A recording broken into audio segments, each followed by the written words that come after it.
Good morning, everyone. We'll be starting shortly. Good morning. Good morning. Hi, we'll be starting in another 2 minutes. Thank you. Thank you.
Okay, good morning, everyone. Thank you, Gina.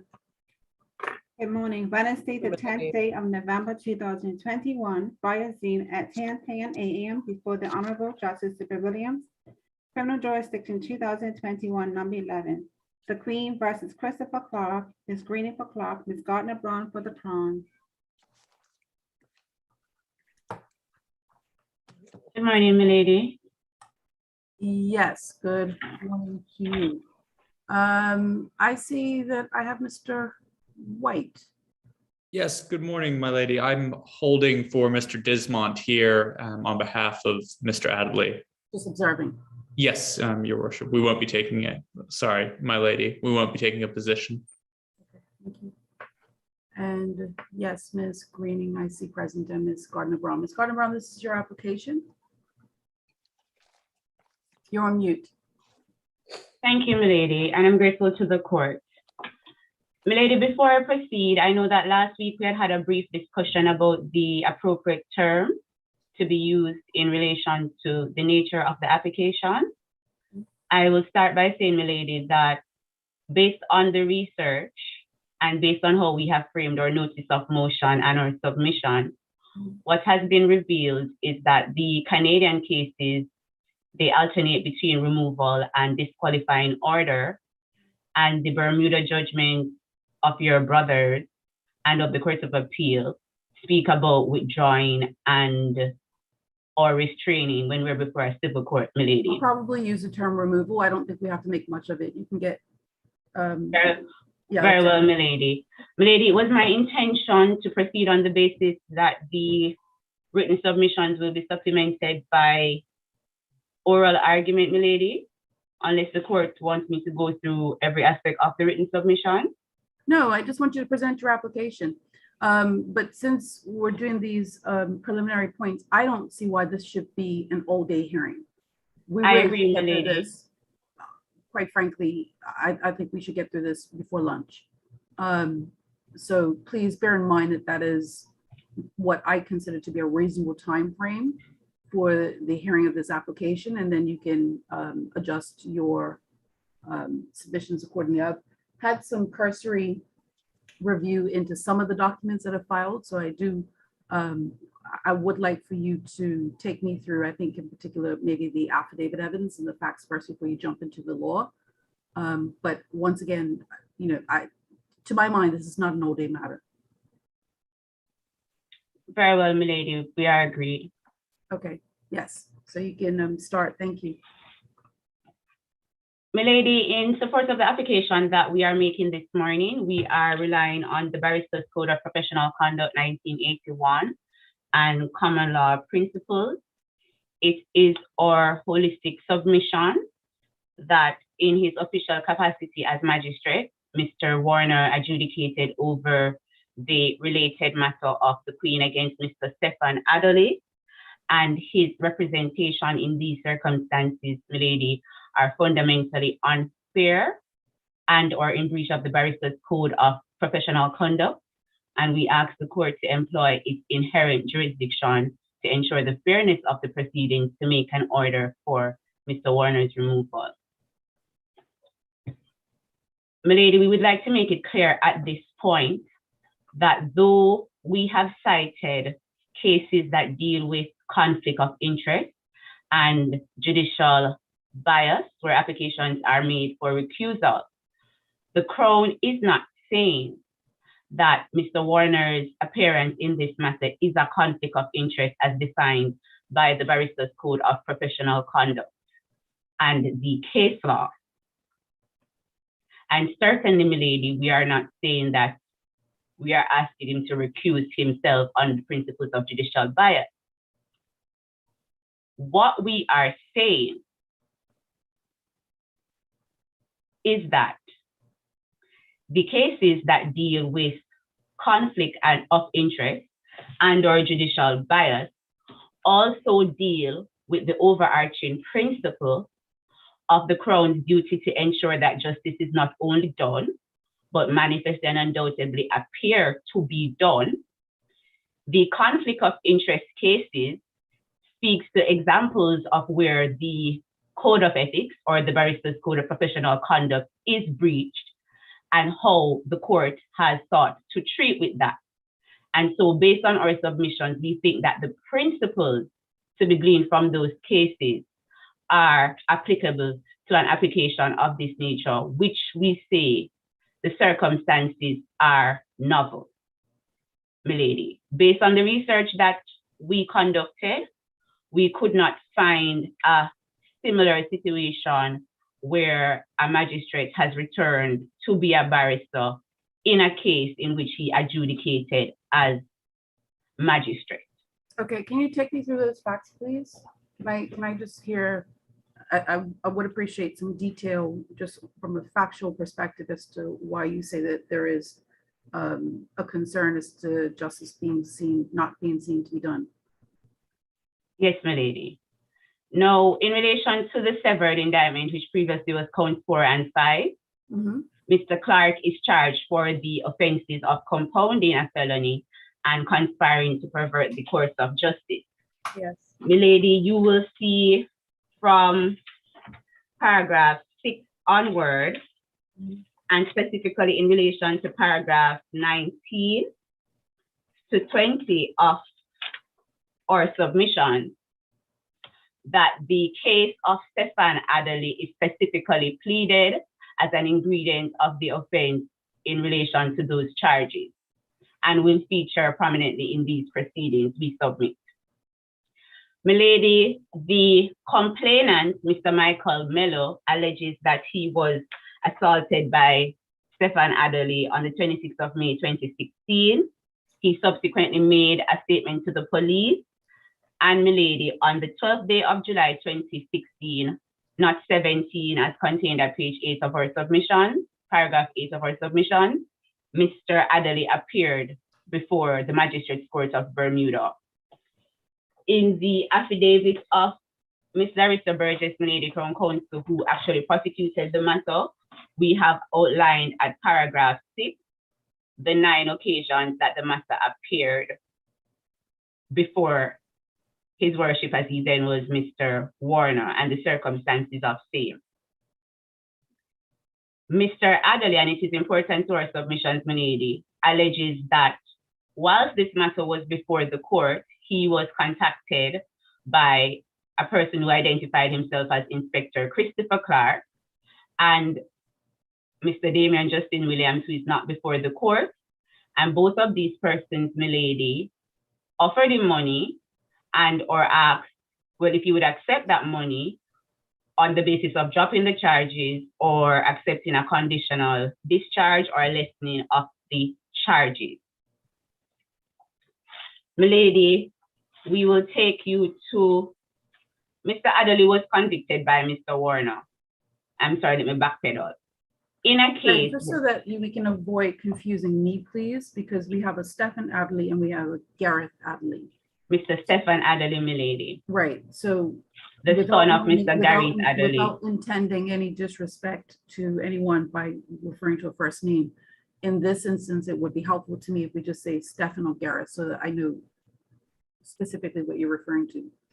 Grateful, milady. Thank you. Mr. Stephen Adderley was convicted by His Worship, Mr. Warner. Milady, do you want me to speak to the substance of the allegation that speaks to Mr. Gary Yes, I want you Adderley? to take me through all the facts. I don't want you to presume my familiarity with me, with all of this. Just take me through the facts so I can understand just what the complete factual basis is for the removal application.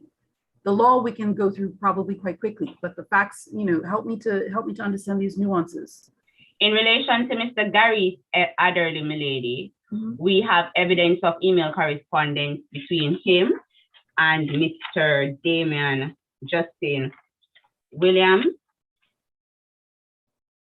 milady, contained at paragraph 14 of our written submission, Right. where amongst other things, they discuss a letter of apology to Mr. Mello, the complainant, in the previous magistrate's court proceedings, the fact that Mr. Clarke is trustworthy and wouldn't give the letter to the complainant, the fact that Mr. Williams had messaged Mr. Clarke, the fact that Mr. Williams said he had left it with Mr. Clarke. Sorry. Let me just go back. Give me a moment, please. Let me just look at this. Thank you.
So the issue is that Mr. Mello, who was the complainant in the magistrate's court case, R.N. Adderley, he's also the complainant in this case, as against all of the defendants before the matter was severed.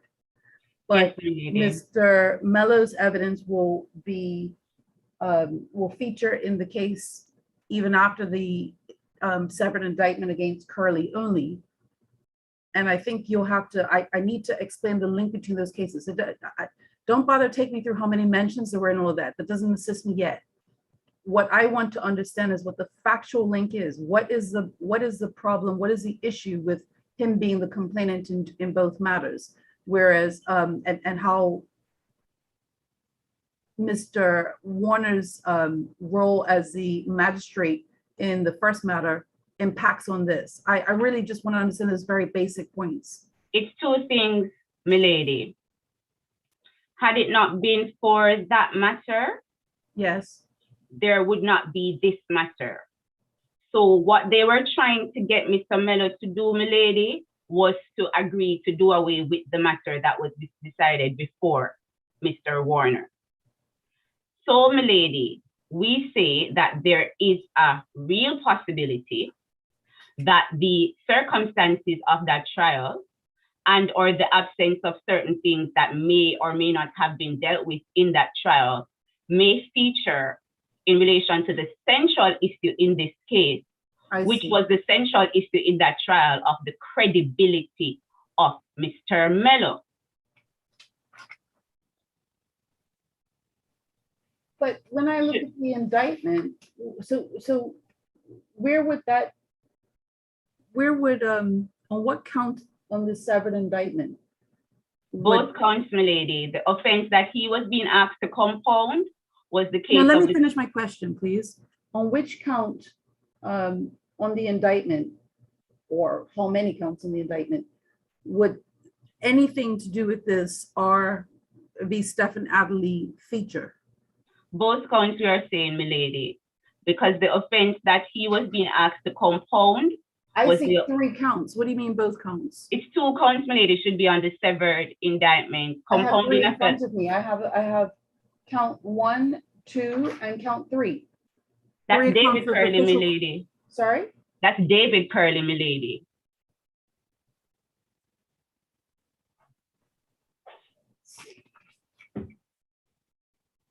I see. That's where therein lies my confusion. I've had that marked as my severed indictment. Thank you. Let's see.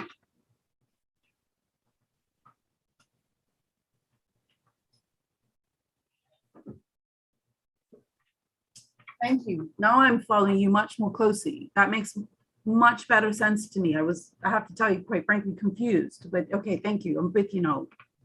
Yes, milady. Milady, may I continue? There's a real nexus between those two. Yes, milady. It's inseparable, you would argue.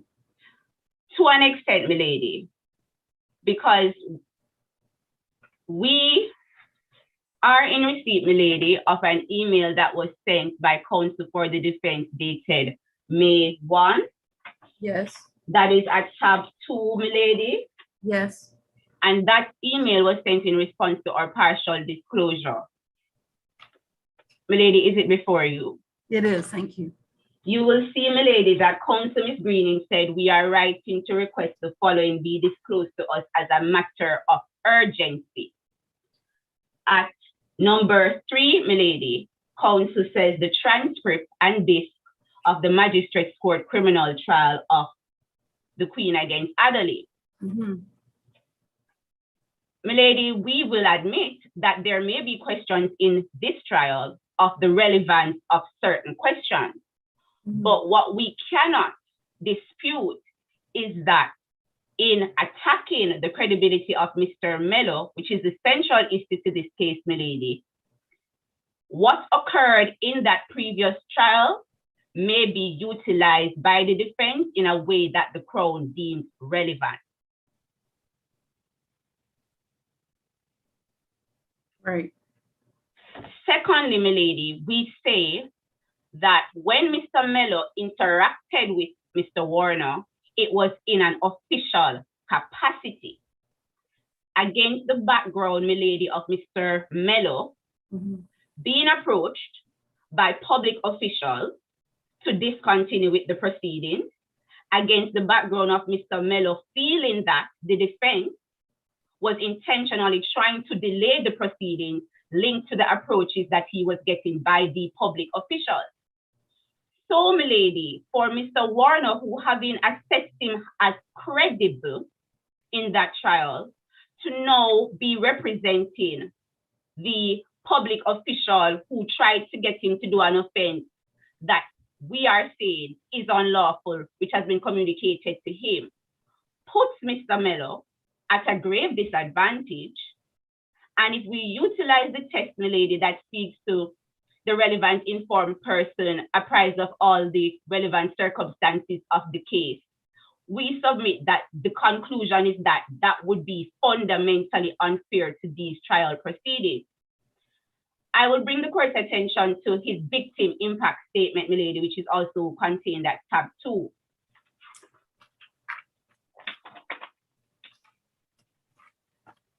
And milady, at paragraph 3 of that statement, where Mr. Mello speaks to the lengthy and dragged out process of the case, went on for 1 year solely due to the defense's use of delay tactics, which I felt was an attempt on their part to frustrate me and cause me to drop the case. Then, milady, he said he would once again be forced to relive the event and would have feelings of anxiety upon entering the courtroom, usually just to be told the trial was once again adjourned. I am grateful that the magistrate didn't allow this to occur a third time. So it is not unreasonable, milady, what we are saying about the perception of Mr. Warner that Mr. Mello would be approaching these proceedings with. Milady, as recent as November 2019, when Mr. Mello gave his first interview to the police in relation to this matter, at page 60 of the record, milady, when he was recounting this incident, he again— Sorry, am I supposed to, one moment, am I supposed to pull up page 60? Pardon me, milady? Are you asking me to open up page 60 of the record? Yes, milady. Well, then you'll have to wait, because I can tell you the record is in an atrocious state. Milady, if we can assist at any stage, we will. Thank you.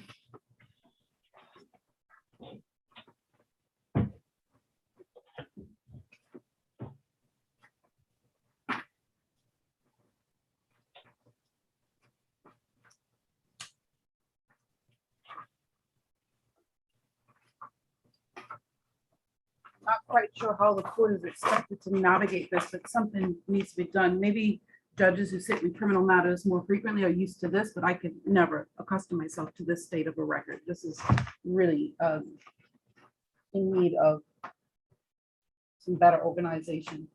Milady, I have moved mine to a folder for ease of reference. So I do not know I exactly. really don't want to be tasked to navigate these documents like this.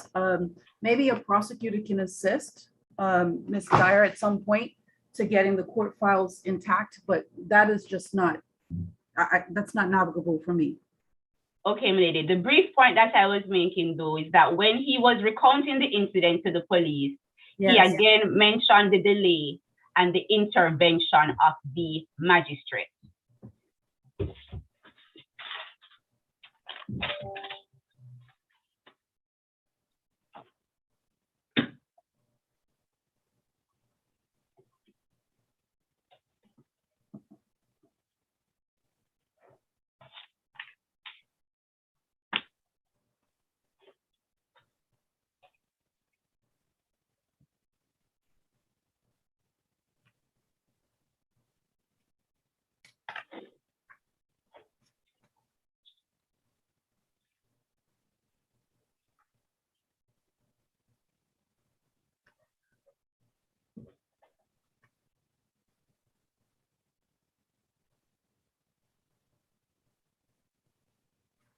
Specifically, what's the advantage that you say Mr. Warner would appear to have no in his representation in this matter? It's two things, milady. One, we already have a witness who was anxious about the court process and felt that he was being interfered with by persons in an official capacity to be rescued by the magistrate and the DPP and the BPS who he commended, milady, by the conviction and be vindicated. Okay, pause it for a moment, please.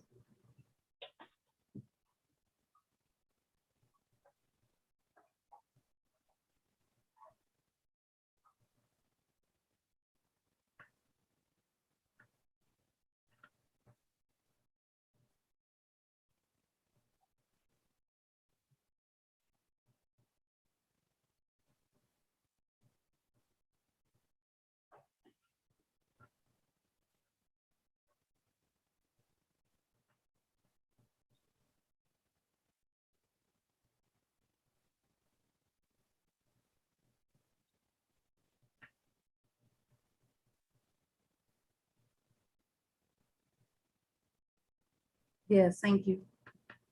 Milady, questions will arise in his mind about the propriety of his conduct in spite of whatever reassurance we may give him. He's not a practitioner.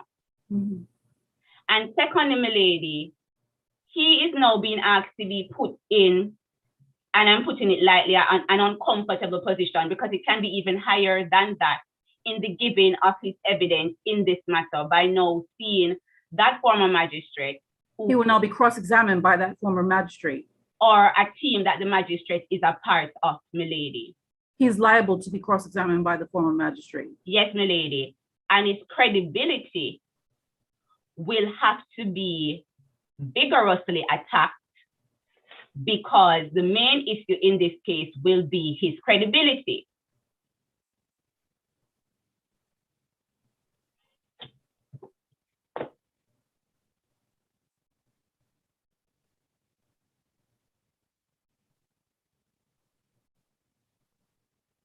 Yes.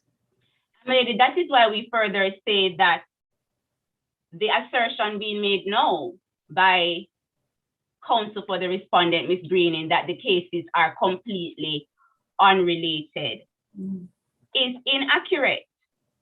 The offenses may be different, but the cases are connected to each other, and Mr. Warner was connected to the first case in an official capacity. Right.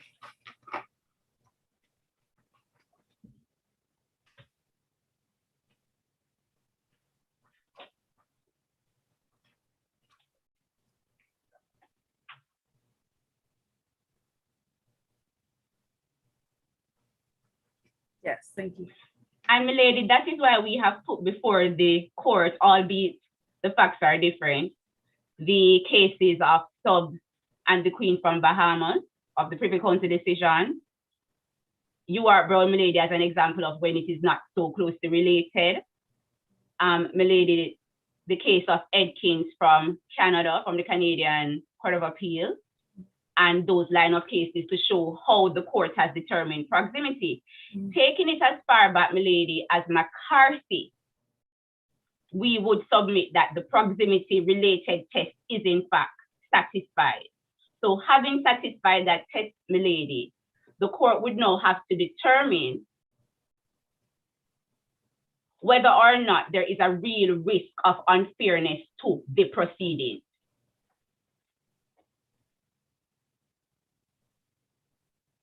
Right. Milady, I would ask the court to look at specifically section 101 of the Baristas Code of Professional Conduct of Bermuda. Yes. And milady, that is a section that deals with counsel in public office. It is trite, milady, that the Baristas Code serves the purpose of outlining conduct to guide counsel in the proper administration of justice for the purpose of these proceedings.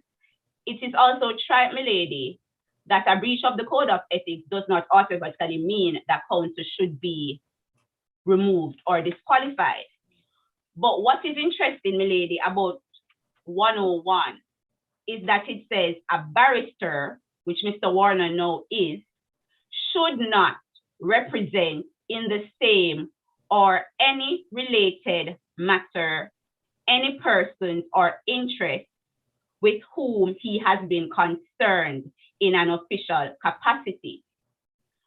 When you contrast that section, milady, to the sections that deal with conflict of interest, you will note that the conflict of interest provisions allow for circumstances where there may be a waiver, even though the case law indicates that the existence of a waiver without more does not mean that there isn't unfairness to the proceedings warranting removal. Section 101 does not say may, it says should not. And milady, we submit that an argument cannot be sustained, that Mr. Warner did not engage with Mr. Mello or the previous matter in an official capacity. The position of magistrate is one of the more officious positions that a person can hold. Support for this position, milady, may be found in the Queen against Romano Mills from your former brother, Justice Graves. Yes. That matter, my lady, concerned Miss Mulligan, who was previously Crown Counsel and advised on a related matter for the defendant and was seeking to now represent a defendant who was subsequently apprehended. Milady, at paragraph 7 of that judgment, Yes. Justice Graves indicates that the Crown was relying on sections 24, 24A, 25, 101, and 126.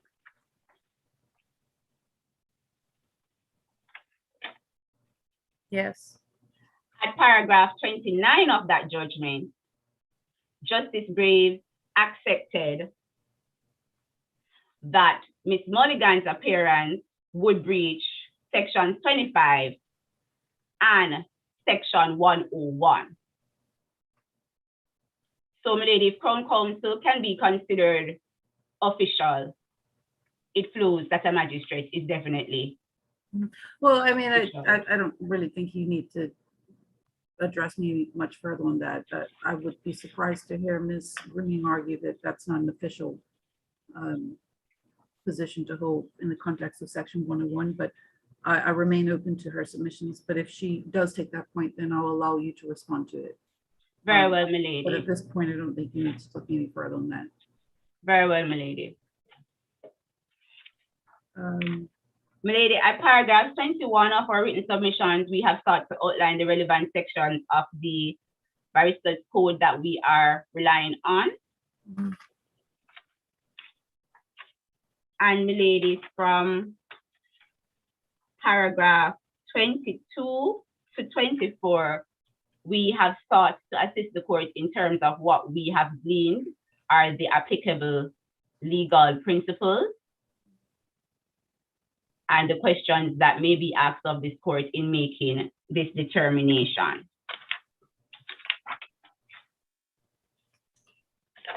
My lady, I would submit that the principles gleaned are predominantly non-contentious. But my lady, I would stop at paragraph 23, subsection 7. That's page 10, my lady. Yes. Because in the submissions of the respondent, they did touch on the right of a defendant to counsel of his choosing. Yes. That is correct, my lady, but the cases that we have put before you on conflict of interest, all of them indicate that this right is not an absolute right, and it has to be balanced against the ability of counsel to act professionally and ethically and be free of any disqualifying factors.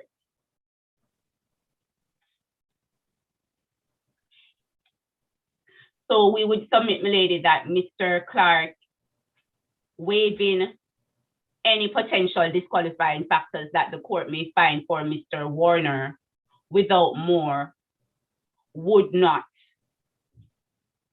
in these circumstances, allow the court to decide in favor of Mr. Warner's continuing if the court accepts that there would be unfairness to these proceedings. Fundamental unfairness, my lady. My lady, I would also move to page 11. Yes. Subsections 11 and 12. And I should clarify what is written at subsection 11, where I've stated that the standard of proof is on a balance of probabilities. My lady, that subsection was in relation to the Crown having satisfied you evidentially that there is a real risk, shifting the burden to the respondent to possibly persuade the court otherwise, we are not saying, milady, that the test to be employed generally by the court ultimately is on a balance of probabilities, because the court is aware from the cases of Martin and Gray, you are Brown, Carol and Lawrence, etc., milady, that it is a strict test, not the probability of risk, but the possibility, milady, of the risk of unfairness, we would say, in these proceedings. So we just wanted to clarify that point.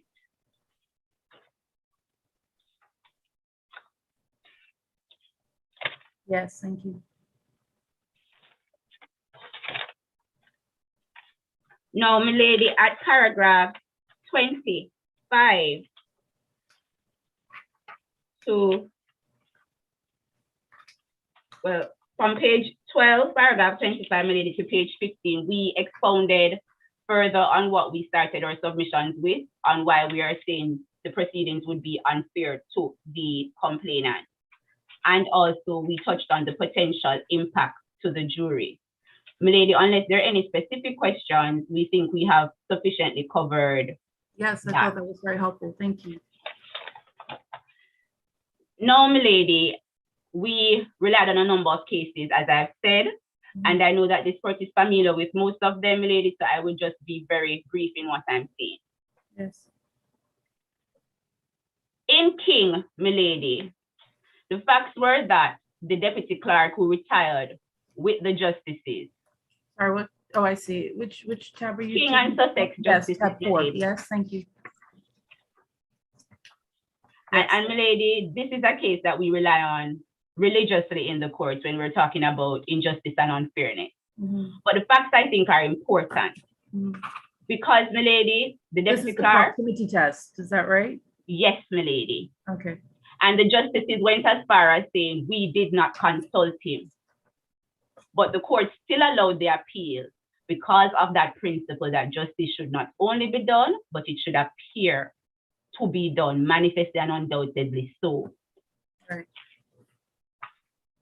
Milady, I will not dwell too much on Martin and Gray. One moment. Give me the passages you want for me to highlight. Okay. Milady, in relation to King and Sussex justices, page 256 and 257 is where we find a summary of what the facts were, milady. Yes. And page 259, starting at line 3, where it says, but while that is so, yes, continuing to the end, milady. And milady, I apologize because usually in my submissions, I do put the paragraph. I was a little surprised rereading that I had not done so this time around.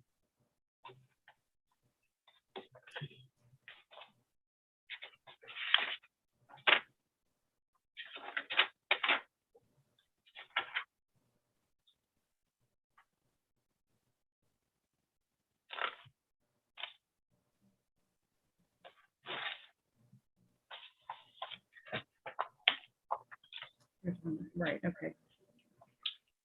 So the answer to that question is, I'm just reading a little further down from where you directed me, where it says the answer to that question depends not upon what actually was done, but upon what might appear to be done.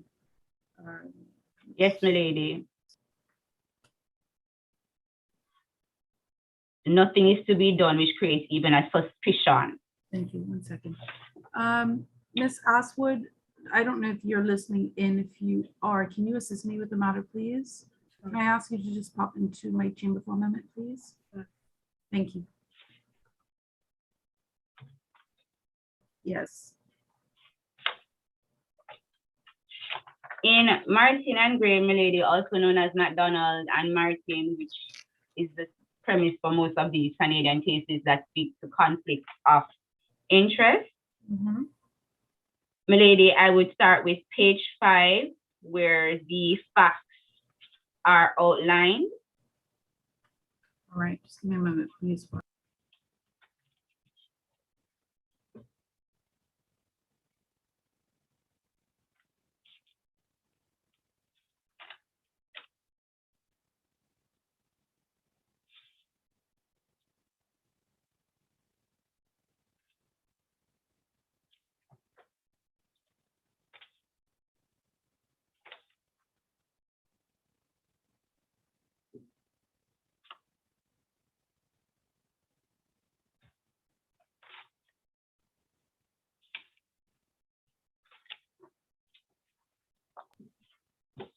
Thank you, Ms. Gardner-Brown.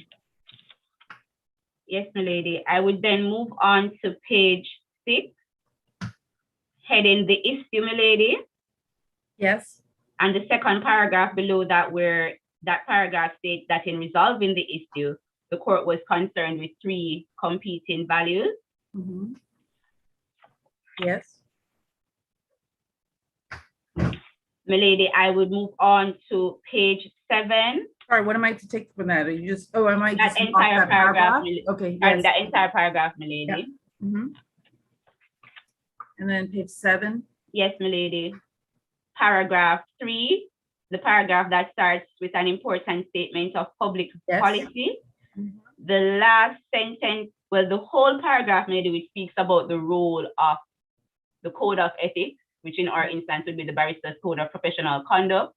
Mhm. And it ends with saying that these rules must be taken as expressing the collective views of the profession as to the appropriate standards to which the profession should adhere. Mhm. And milady, I would take the court to page 8, the first paragraph, which highlights our earlier submission about the courts having the inherent jurisdiction to remove from the record solicitors. In this case, it was to have a conflict of interest, and indicated that the court is not bound to apply the code of ethics. And milady, that thread is synonymous through a lot of these cases.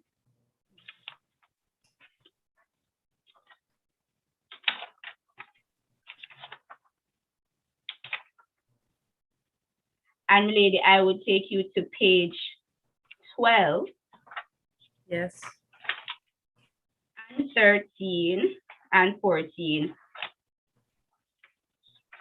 This is all reference to the Canadian cases. Yes, milady, from page 12 to 17, and speaks to what the appropriate test is.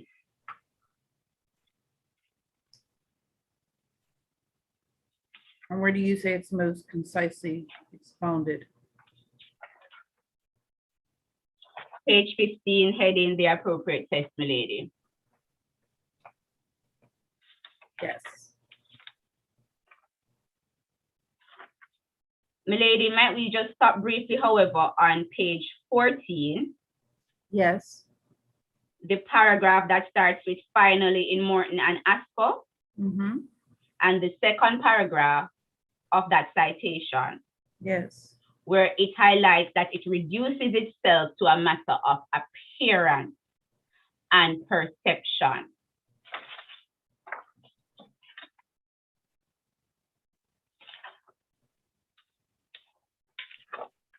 Yes.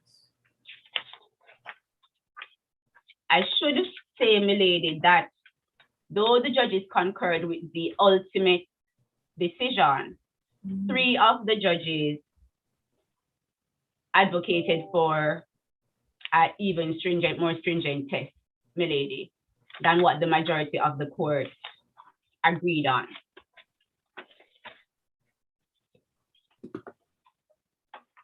Milady, is it convenient for me to move back to Romano Mills? Thank you. Yes.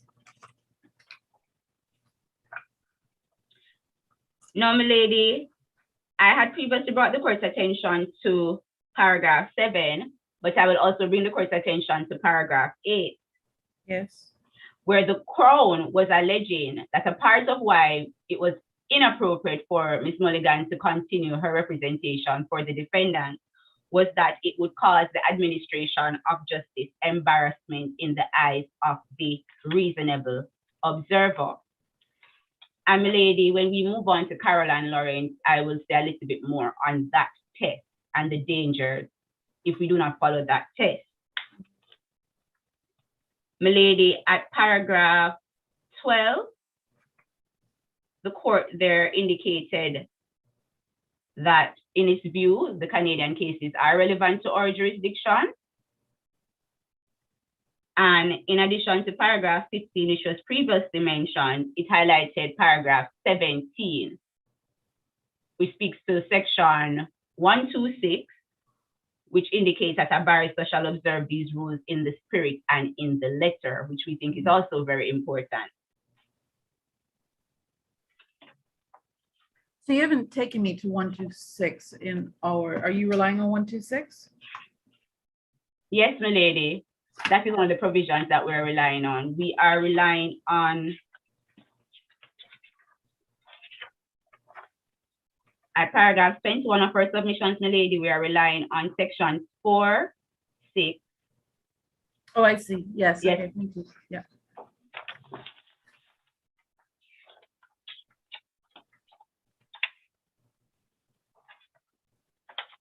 My lady, we also, But in terms of the statement of the rule, you rely on 10, was it 101? yes, my lady, 101. Okay. There's no other statement of a rule that you rely on in the code. No, my lady, because the other section speaks specifically to judges of the Supreme Court. Okay. Yes, thank you. No, my lady, at paragraph 32 to 37, the decision of that court is outlined. At paragraph 33, the court highlighted that in those circumstances, Ms. Mulligan could not expect the court to place its confidence only upon her talents and skills, since one never knows what a witness may do. And my lady, that is a thread common to all of the cases we have put before the court. The trial process is a very fluid one, my lady. Things may be said that may even necessitate persons who have not given witness statements to now be witnesses.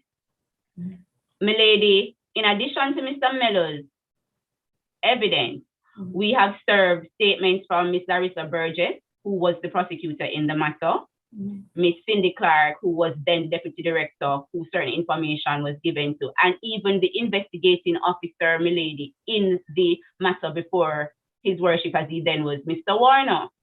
These are all potential witnesses? Yes, my lady, for the Crown. So, my lady, we use that as support that even on our case, as much as we may want to contain certain things because we do not yet have a defense statement and we would like to stick to the ingredients of the offense. Yes. There is a possibility, my lady, that what took place in that trial may become relevant and or what did not take place in that trial.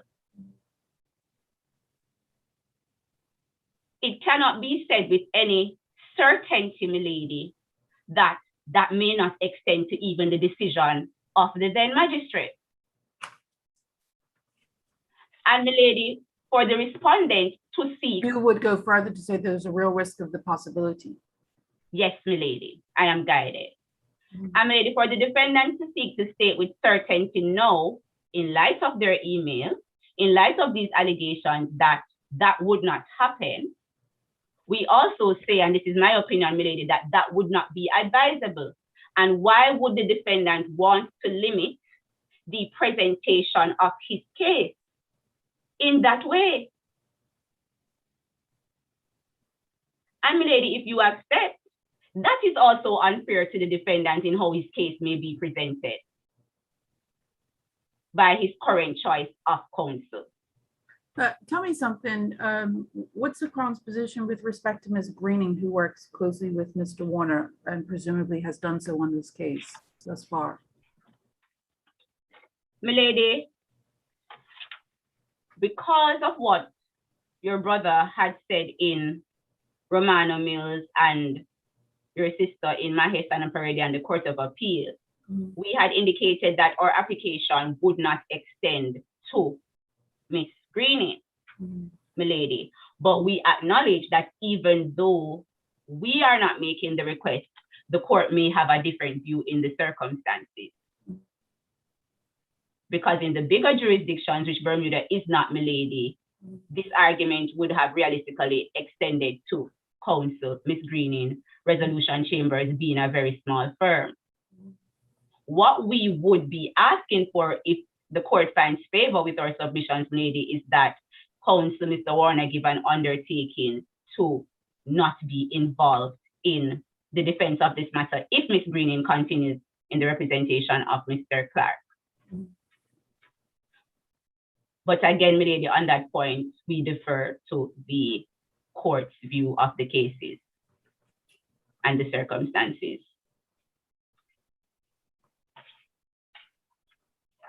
And milady, that is actually where I was going to take the court next in terms of paragraph 38 to 48, sorry, 51 of Romano Mills, milady, on the way forward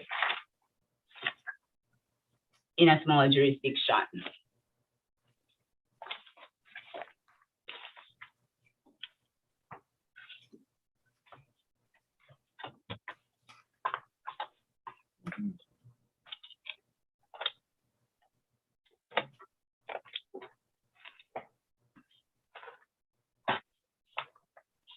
Yes. All right. Milady, I would now move on to the Supreme Court and Court of Appeal judgments of Mahesh Tanaparedi. Yes. Milady, in relation to the Supreme Court judgment,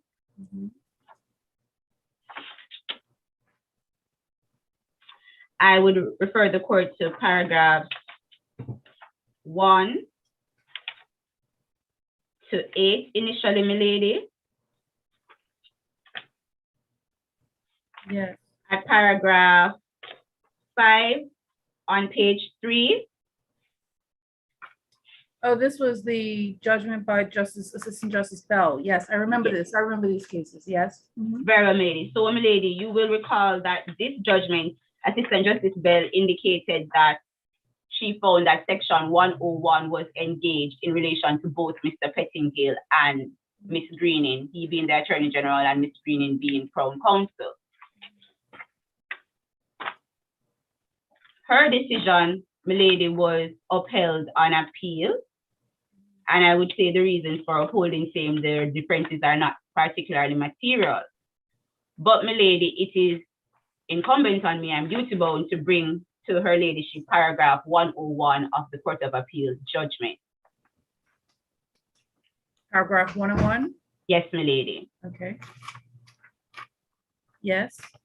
And it reads, in those circumstances, it is not necessary to consider at any length the application of the Code of Conduct. It is sufficient to say that in the light of the findings of the judge, Rule 24 was applicable in the case of Mr. Pettingale and Ms. Greening. Rule 24A is applicable to Ms. Greening. I would not regard Rule 101 as applicable. I do not regard either Mr. Pettingale or Ms. Greening as advising upon a ruling of an official body of which they were members. We would say that that is obiter, milady, and also does not detract from our position because that is not. Well, sorry, remind me, what's Rule 24 and 24A? Conflict of interest, milady. Okay, thank you.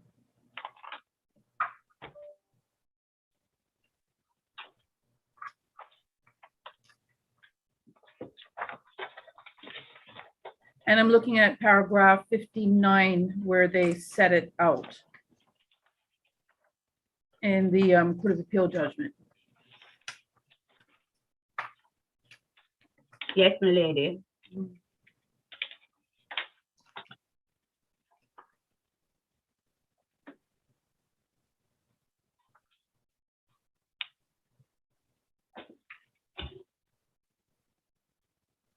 Right, okay.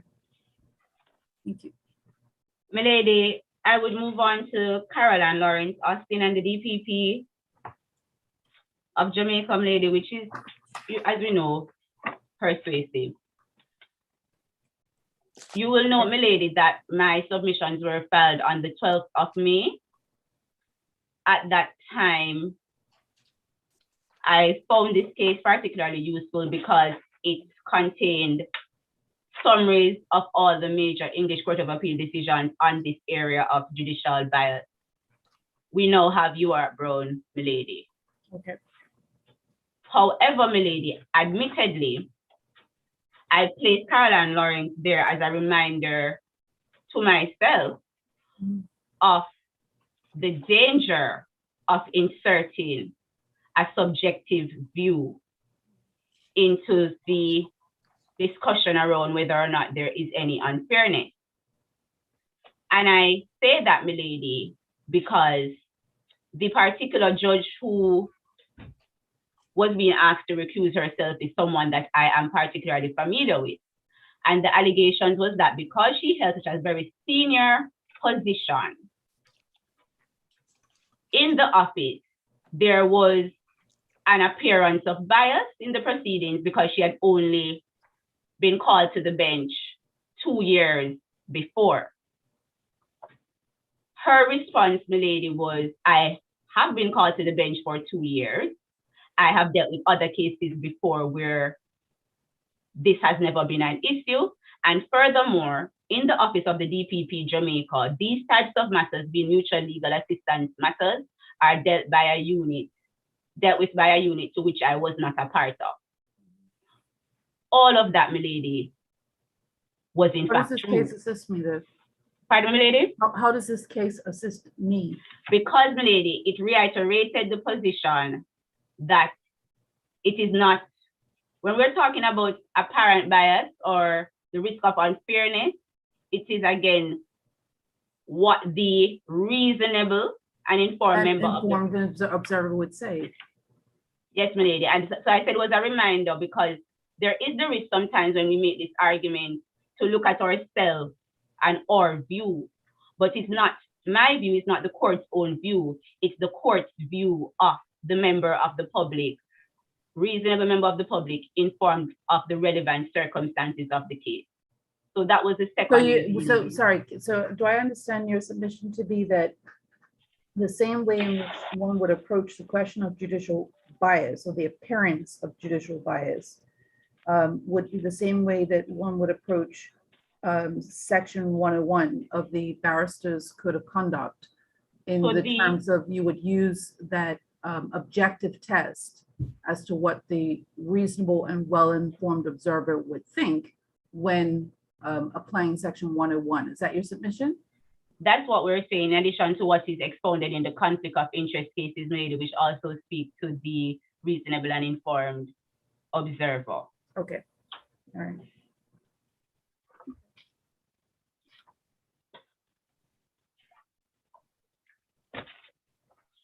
Milady, you will note from my submissions that you were served with a copy of the relevant canon of professional ethics for Jamaica and the rule of the American Bar Association in relation to a former judge returning to practice. Am I looking at some article that says April 13, 2020, Rule 1.12? What do you ask me to look at? Am I looking at something electronically, or is this still, are we still in your bundle? It's attached to the authorities, milady. It should be immediately after Carol. So is it and tab Lauren 10 or tab 11? Oh, yes, I would take it that you're talking about the tab 11, what I just Yes, described? milady. Okay. Tab 11. Yes. And it will be Canon 5. Sorry, milady. Well, tab 10 is what you're referring to as the canons of professional ethic? Yes, milady. Yes. And it will be Canon 5, Rule F. Yes. Where it explicitly in that jurisdiction states that an attorney shall not accept private employment in a matter upon the merits of which he previously acted in a judicial capacity or for which he had substantial responsibility while he was in public employment. Which you would compare to our Section 101. In the sense that we're saying that position is not novel and not. Right. Okay. Yes, milady. And that's what we would say about Rule 1.12 of the American Bar Association. Okay.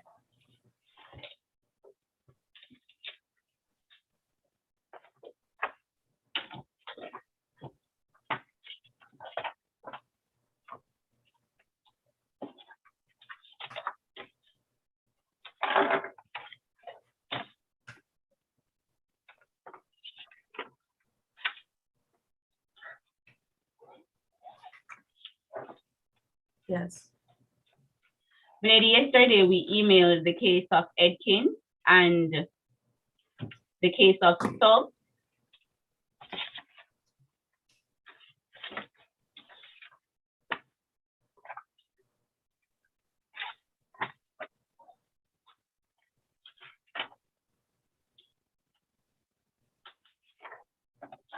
And those cases, my lady, were sent primarily because of the argument that counsel was seeking to make that the proceedings are completely unrelated. Yes. In relation to Edkins, my lady, we would draw the court's attention to paragraph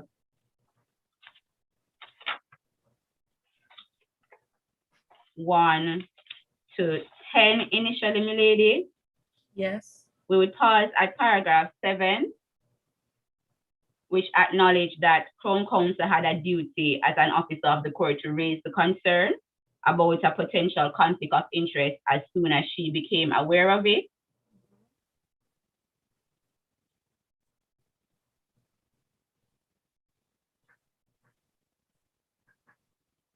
Sorry, what paragraph is that? 7, my lady. Oh, okay. Yes. My lady, it has not been specifically raised, and I will follow the court's lead on the time at which, or the circumstances that led to this application being made. I know that in some cases, there have been arguments about waived or implied consent or delay in raising the application, my lady.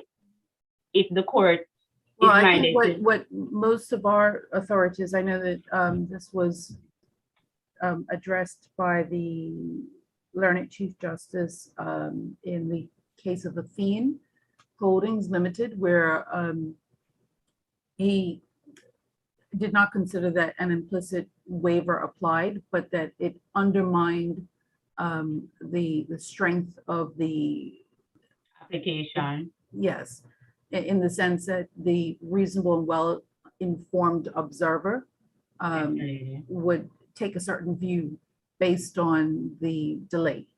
And I think that's how I approached it in R.B. Braun as well. Yes, my lady. So, my lady, what I will say on that then is that this matter was first before the Magistrates Court on the 8th of February. On that day, Miss Greening appeared via Zoom, and Mrs. T. 8th of February, 2021. 21, my lady. Yep, that was the first appearance you said? Yes, my lady. Miss Greening appeared via Zoom for the defendant, Mr. Clarke, and Yes. Mrs. T. Warner appeared in court and indicated to me, being the Crown Counsel, my lady, who had conduct of the matter that day, that she was holding for Miss Greening in the That event Mr. that Warner was holding for Miss Greening? Mrs. Trisha Warner was holding for Miss Greening. Oh, Miss, lady. okay, so that would be Mr. Warner's wife. Yes, my lady. Okay.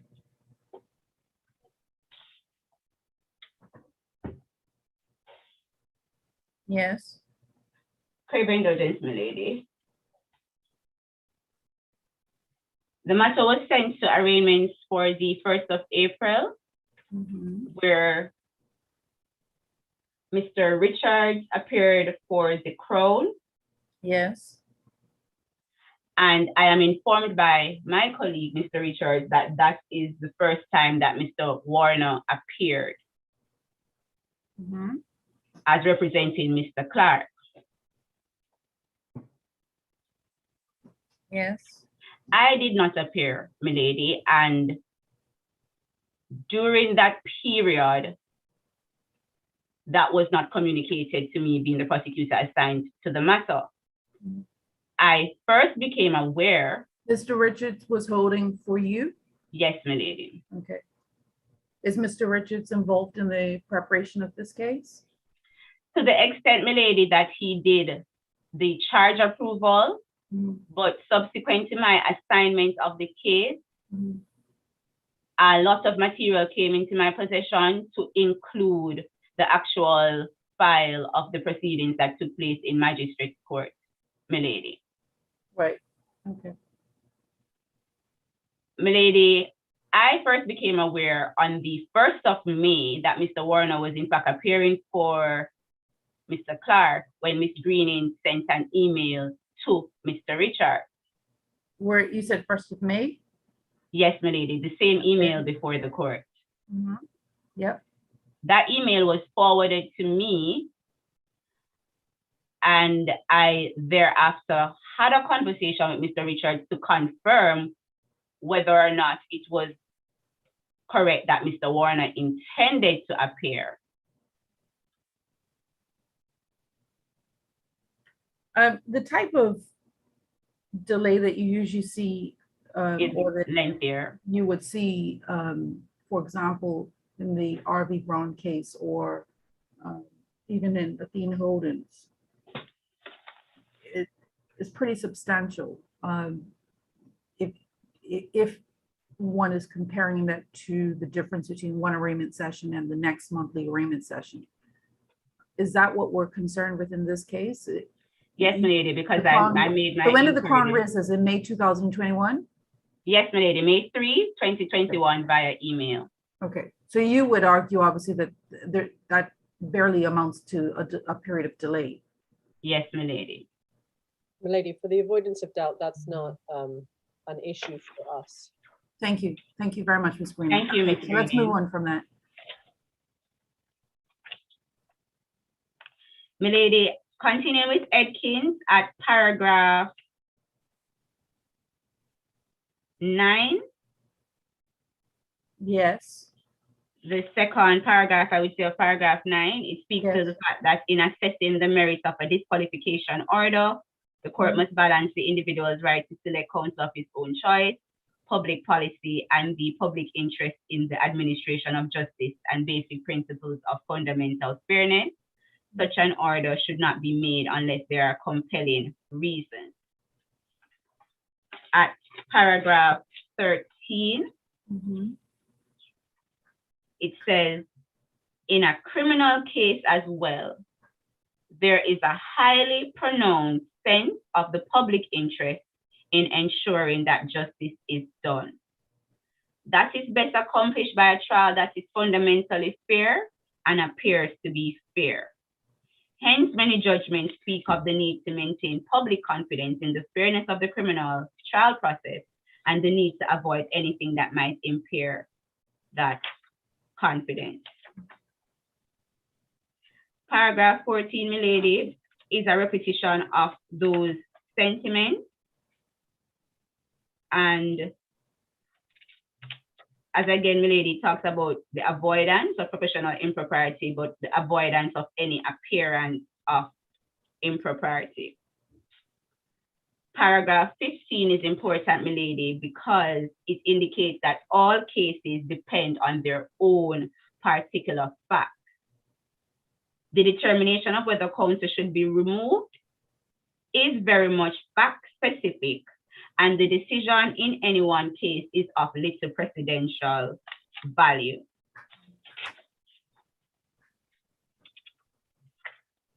Paragraph 18, milady,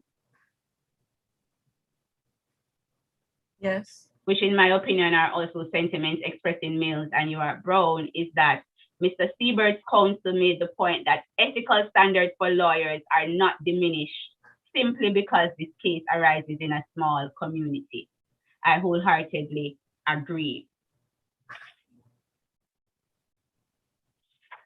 Paragraph 21 at the end, milady, spoke about one of the arguments being made for counsel who was being asked to be disqualified, where he indicated that he did not consciously remember anything that he thinks could be used adversely against his former client.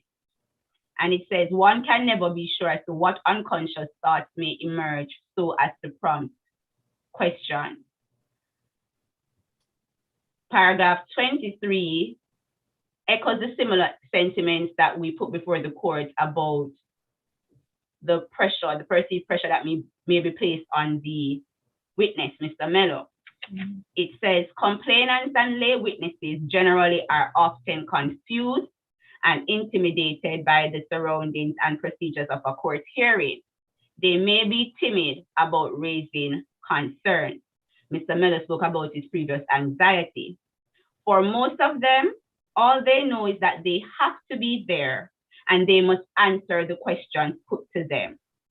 It would take a quite composed and self-assured witness to stand up and raise concerns, and in this case, about conflict of interest.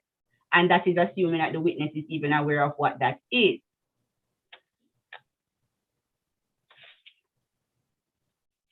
And the paragraph 28 speaks to what the actual disposition was of this matter. Again, relating it back to the public's perception of the justice system and its interest in the fairness of all criminal proceedings.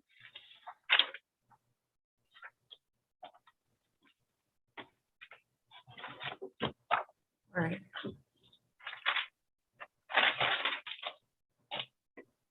Okay.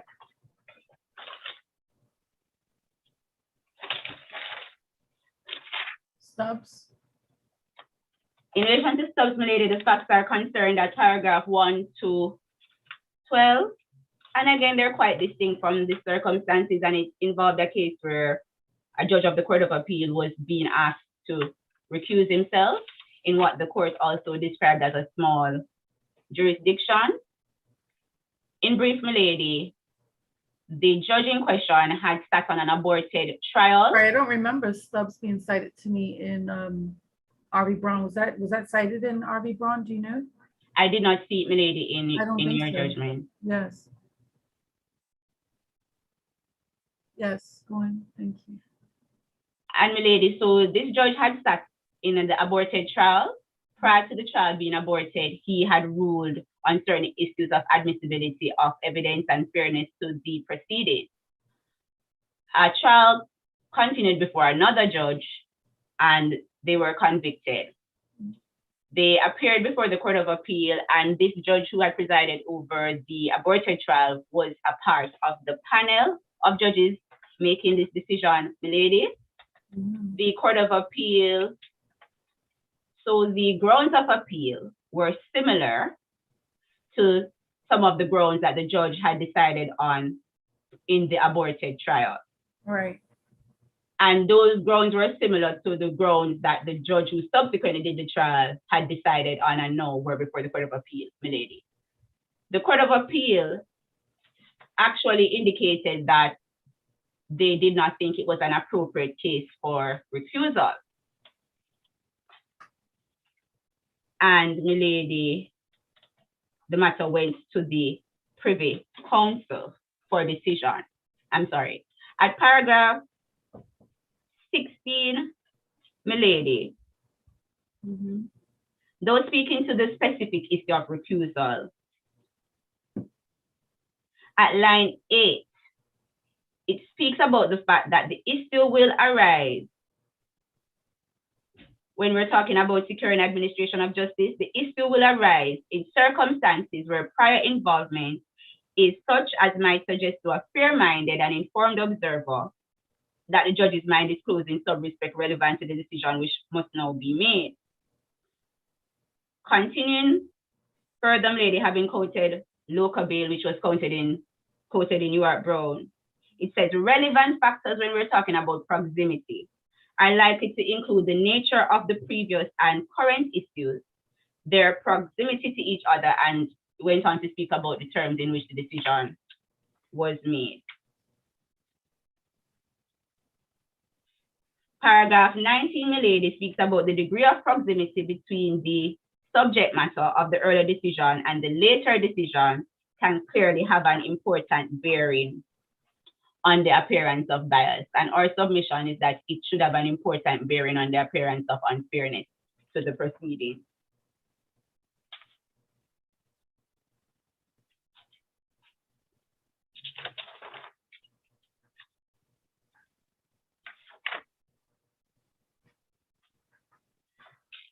At paragraph 29, in the context of the judgment, lady, the court indicated that the proximity of the issues would weigh heavily in the mind of the fair-minded and independent observer.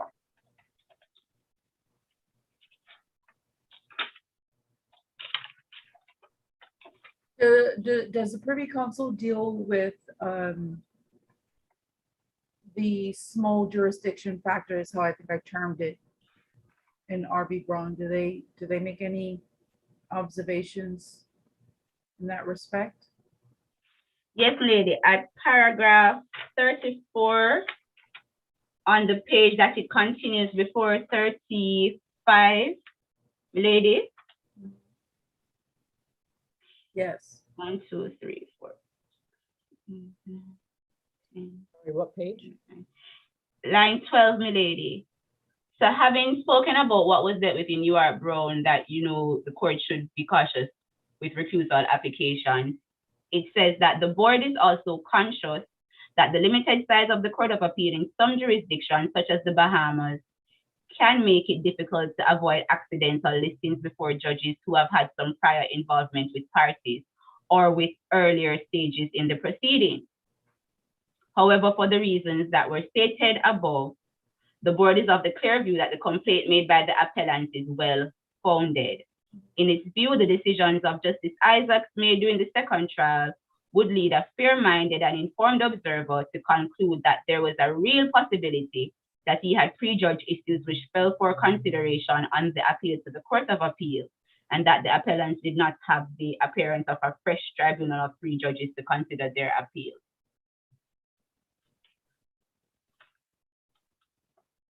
I mean, it would seem that the what the judicial board is saying is more so notwithstanding the small jurisdiction factor. It's a question as to whether or not the real possibility, the test has been established. Yes, my And lady. the only the context of raising this small jurisdiction is just acknowledging how these mistakes can happen in terms of listings. Yes, my lady. It's not endorsing any sort of, insofar as I can see, it's not endorsing any sort of lenient approach to the principles because of a small jurisdiction. That is the Crown's understanding and submission, my lady.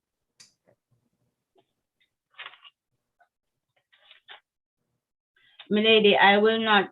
That's a bit of a confrontation with my with some of my reasoning in Braun, isn't it? Yes, my lady, which is why I also chose to put the matter before this court, Yeah. having made checks in Brown, my lady. Mhm. Okay. And my lady, I will not dwell too much on Brown given the court's familiarity and recency. But my lady, the paragraphs that I intended to rely on were the exposition of the law and the paragraph that speaks about the way forward in a small jurisdiction.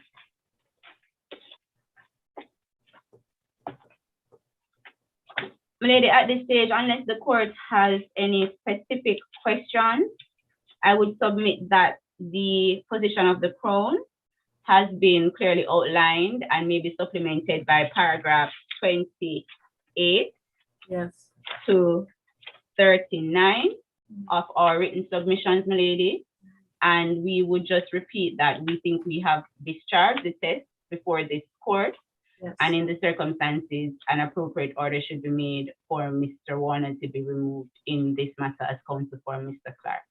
May Thank it you. so please you. Thank you, Ms. Gardner-Braun. That was great assistance. Let me know here from Ms. Green, but before I do, shall we take a small recess and convene in 15 minutes at 11:45? Does that compromise our ability to finish by 1 o'clock, Ms. Greening? No? Okay, good. All right, thank you. You can just turn off your cameras and mute your audio instead of signing out. Thank you.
All right, Ms. Greening, Yes, milady, good Yes. morning. It's still morning.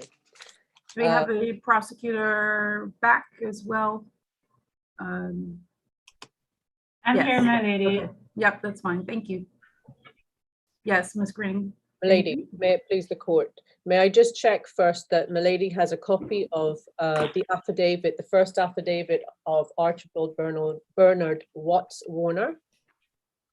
You know what, let me switch my papers over because I did have it. For the sake of completeness, really, I don't intend to read through it unless her ladyship would like me to. You can just take me to the high points of it. Yes. And do you have, more importantly, the skeleton submissions? I do, I have both. Yes, thank you. It's crucially important in my respectful view to point out at the very start that my learned friend is not correct when she said at the start of her submissions that Mr. Warner was a judge who is now counsel representing a defendant in the same case in which he adjudicated on. I don't think I need to labor that point, but I was gonna say, I'm not sure how she worded it exactly, but it's certainly clear to me that the factual background is that Mr. Warner was sitting as a magistrate in the matter of R.B. Stephen Adderley. And Mr. Mello was a complainant in that matter, and Mr. Mello is a complainant in this matter. yes. So that's not lost on me. So Yeah. I'm not sure how far that takes us. Thank you, milady. It's just important because our argument rests on this largely, that the facts over which Mr. Warner presided were the facts of an assault case Mhm. that, were found to take place sometime in 2016 in Docksiders pub between two acquaintances, one against the other.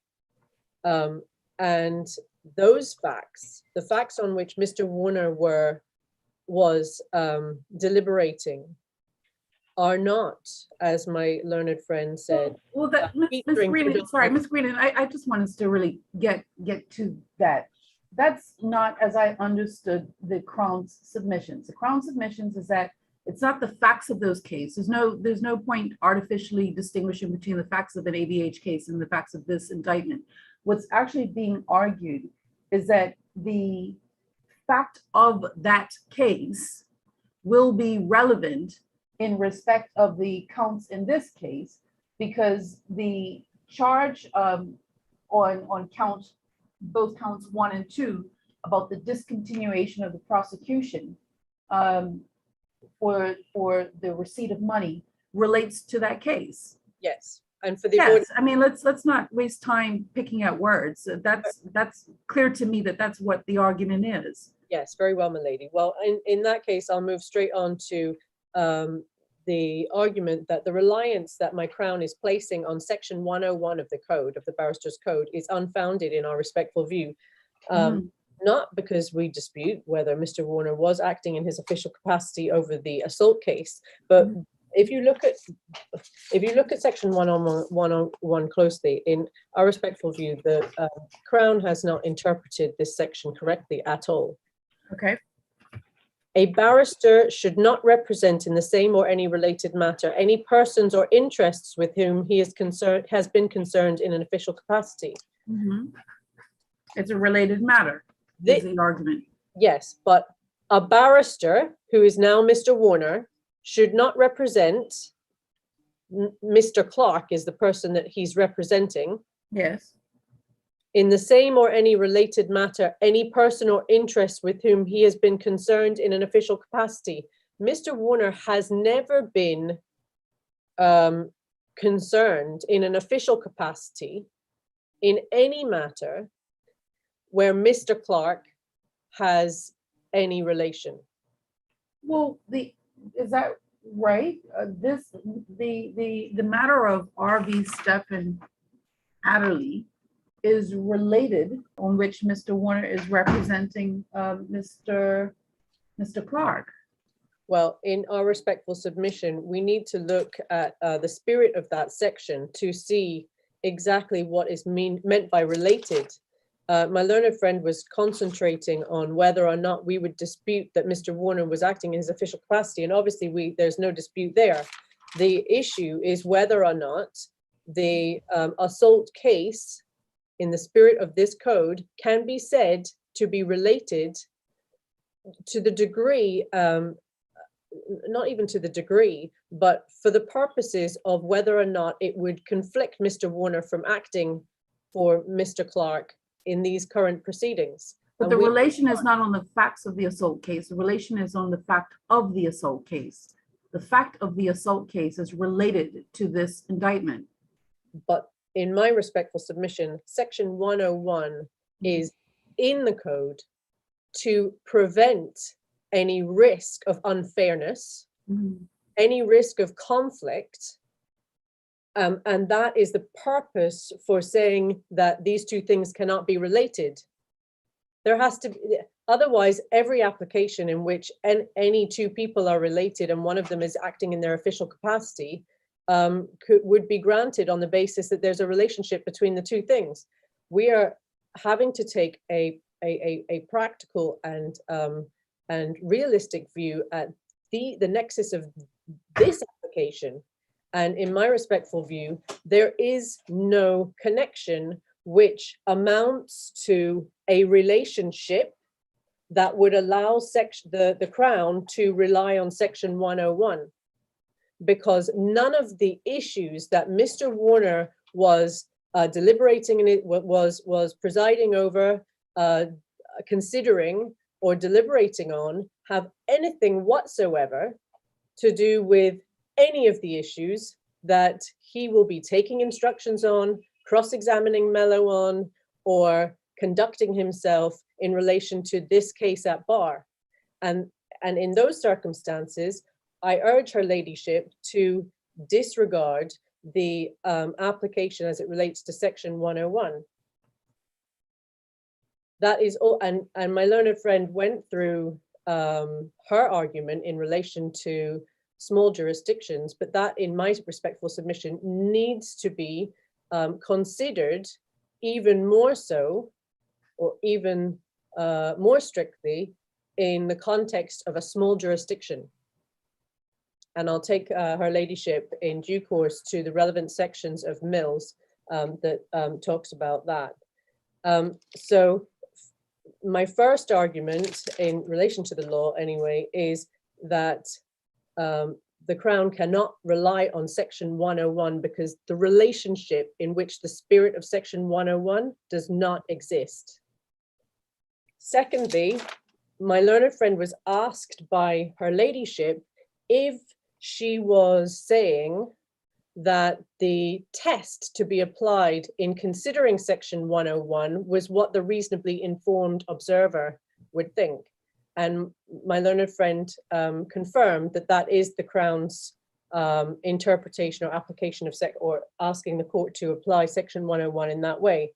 In my respectful submission, I firmly take the view that that is conflating two separate issues. There's the issue of conflict, which deals very specifically with protecting a client's freedom to speak confidentially with their lawyer, knowing that that confidential information, including their secrets, their fears, their deepest, darkest feelings on things, will never be used against them or at all by that lawyer in the future.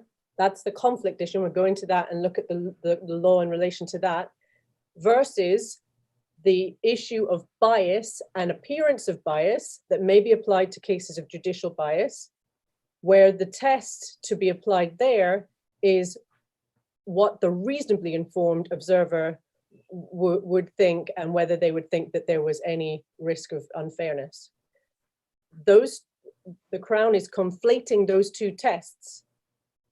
It is not correct, in my respectful view, to look at what the reasonably informed observer would think when looking at whether or not section 101 applies to this application or applies to the nexus in this, on which this application is based. The test to be I understood Ms. Gardner-Brown's references to the line of authorities on recusal to highlight the fact that the test is an objective one and it is not subjective. Not that the test for recusal of a judicial officer should be applied to section 101. So it seemed to me that the invitation to this court from the Crown was to apply the real risk of possibility test, which applies to, that's the objective element of the test when you're looking at the appearance of bias. But that's the objectivity that you would bring to section 101 is how I understood the Crown to be coaching it. Ms. Gardner-Brown can correct me in her reply submissions if I misstated that, but that's how I digested the submission. Yes, milady, I see. Well, I cannot disagree that the test to be applied in considering whether section 101 applies to a particular nexus of facts is anything other than an objective test. Yes, which is right. But I apologize. I had thought, and I had taken a note down that you were asking whether or not the test to be applied was one of the reasonably informed observer. No, which no, that's certainly not what I understood. So, in light of those preliminary observations or submissions by me, I now think that it is necessary for us to really look, like these other cases, these conflict cases have done, really look at what is going on in this case. I've already been at pains to point out the difference between what Mr. Warner was considering, deliberating and considering in the assault case versus what he would be taking instructions on and possibly cross-examining Mr. Mello on in this case. And I say that they're completely unrelated and separate for the purposes of this application. Of course, there's an overlap, and obviously I cannot escape that. My learned friend makes the point that there must be, they must be related and there must be a conflict because back in May, when we were first instructed, I wrote to the Crown asking for the disc of the transcript from the assault case. We did that precisely to show that there is no, obviously we're acting in our client's best interest. We did that precisely to show that there is no relevance or connection between the assault case in the magistrate's court and these current proceedings. So in our submission, that would support if we were to sit and listen to it, which I don't propose we do in this hearing, but that would support our position that there are no overlapping central issues between the two that would cause Mr. Warner to be in conflict, to need to recuse himself, or for an objective test to come to the conclusion that he need to recuse himself to maintain integrity and fairness to the system. I think we are all clear now on the difference between these two cases, and I take her ladyship now to paragraph 14 of my submissions, which are headed argument. Or I should just say before I get there, I'm sorry, that just for the avoidance of absolute doubt, Mr. Warner was never approached by any of the defendants or named individuals in the case or was involved in any way with the alleged negotiations. I don't think that the Crown is suggesting that, but for the avoidance of doubt, there is no suggestion whatsoever that Mr. Warner, because he issued a conditional discharge on the back of a social inquiry report which recommended that he do so, that somehow he was involved or had knowledge of any of the allegations in this. Well, that would be such a serious set of circumstances that it would be explicitly put. So I think that we can comfortably accept that there is no such suggestion. And that was not the case.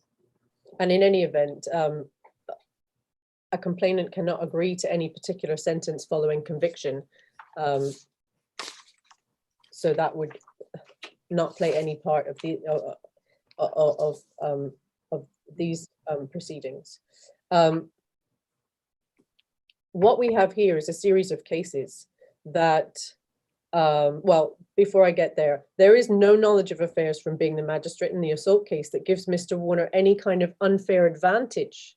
And I think I've already covered that. None of the matters on which Mr. Warner could be cross-examining Michael Mello on behalf of the defendant came to his knowledge as a result of him presiding over the assault case. And I know that the Crown has said that we cannot say with certainty that that won't occur and that trial is fluid and that it may be that even Mr. Warner is called as a witness and we just don't know what, but that is asking the court to speculate. And speculate you cannot, milady, in considering whether or not this application should be granted.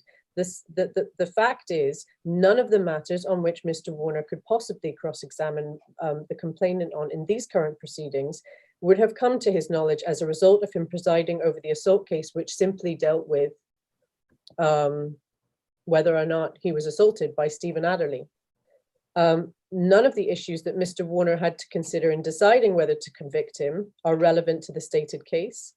And I just say, if there was any weight to this argument, then why is the Crown not applying to have Mr. Saul Dismont removed from acting as counsel for the defendant Adderley in these Supreme Court proceedings? Because he too was present throughout the assault trial. And he's now representing the father, Gareth Adderley, in these Supreme Court proceedings. Mr. Who? Sorry? Sorry, the co-defendant in the Supreme Court proceedings. Which Is- co-defendant? The Mr. Gareth Adderley. Adderley? Yes. He is the father of the accused in the assault case. If Milady had thought that they were the same person, they are not. Gareth Adderley is the father of Stephen Adderley. of Stephen Adderley. Thank you. And Stephen Adderley, who was convicted of assault, was represented by Mr. Saul Dismont of MDM, which is why Mr. Oh, White. Mr. Dismont. Sorry, I heard you say Mrs. Soltis. Oh, Saul Dismont. Oh, Mr. Dismont. Yes, thank you. Saul Dismont, yes. And he is now also representing Gareth Adderley in the Supreme Court proceedings. And my simple point is just this. If Mr. Warner had come into possession of any kind of information as a result of sitting in a public court, listening to Mr. Mello testify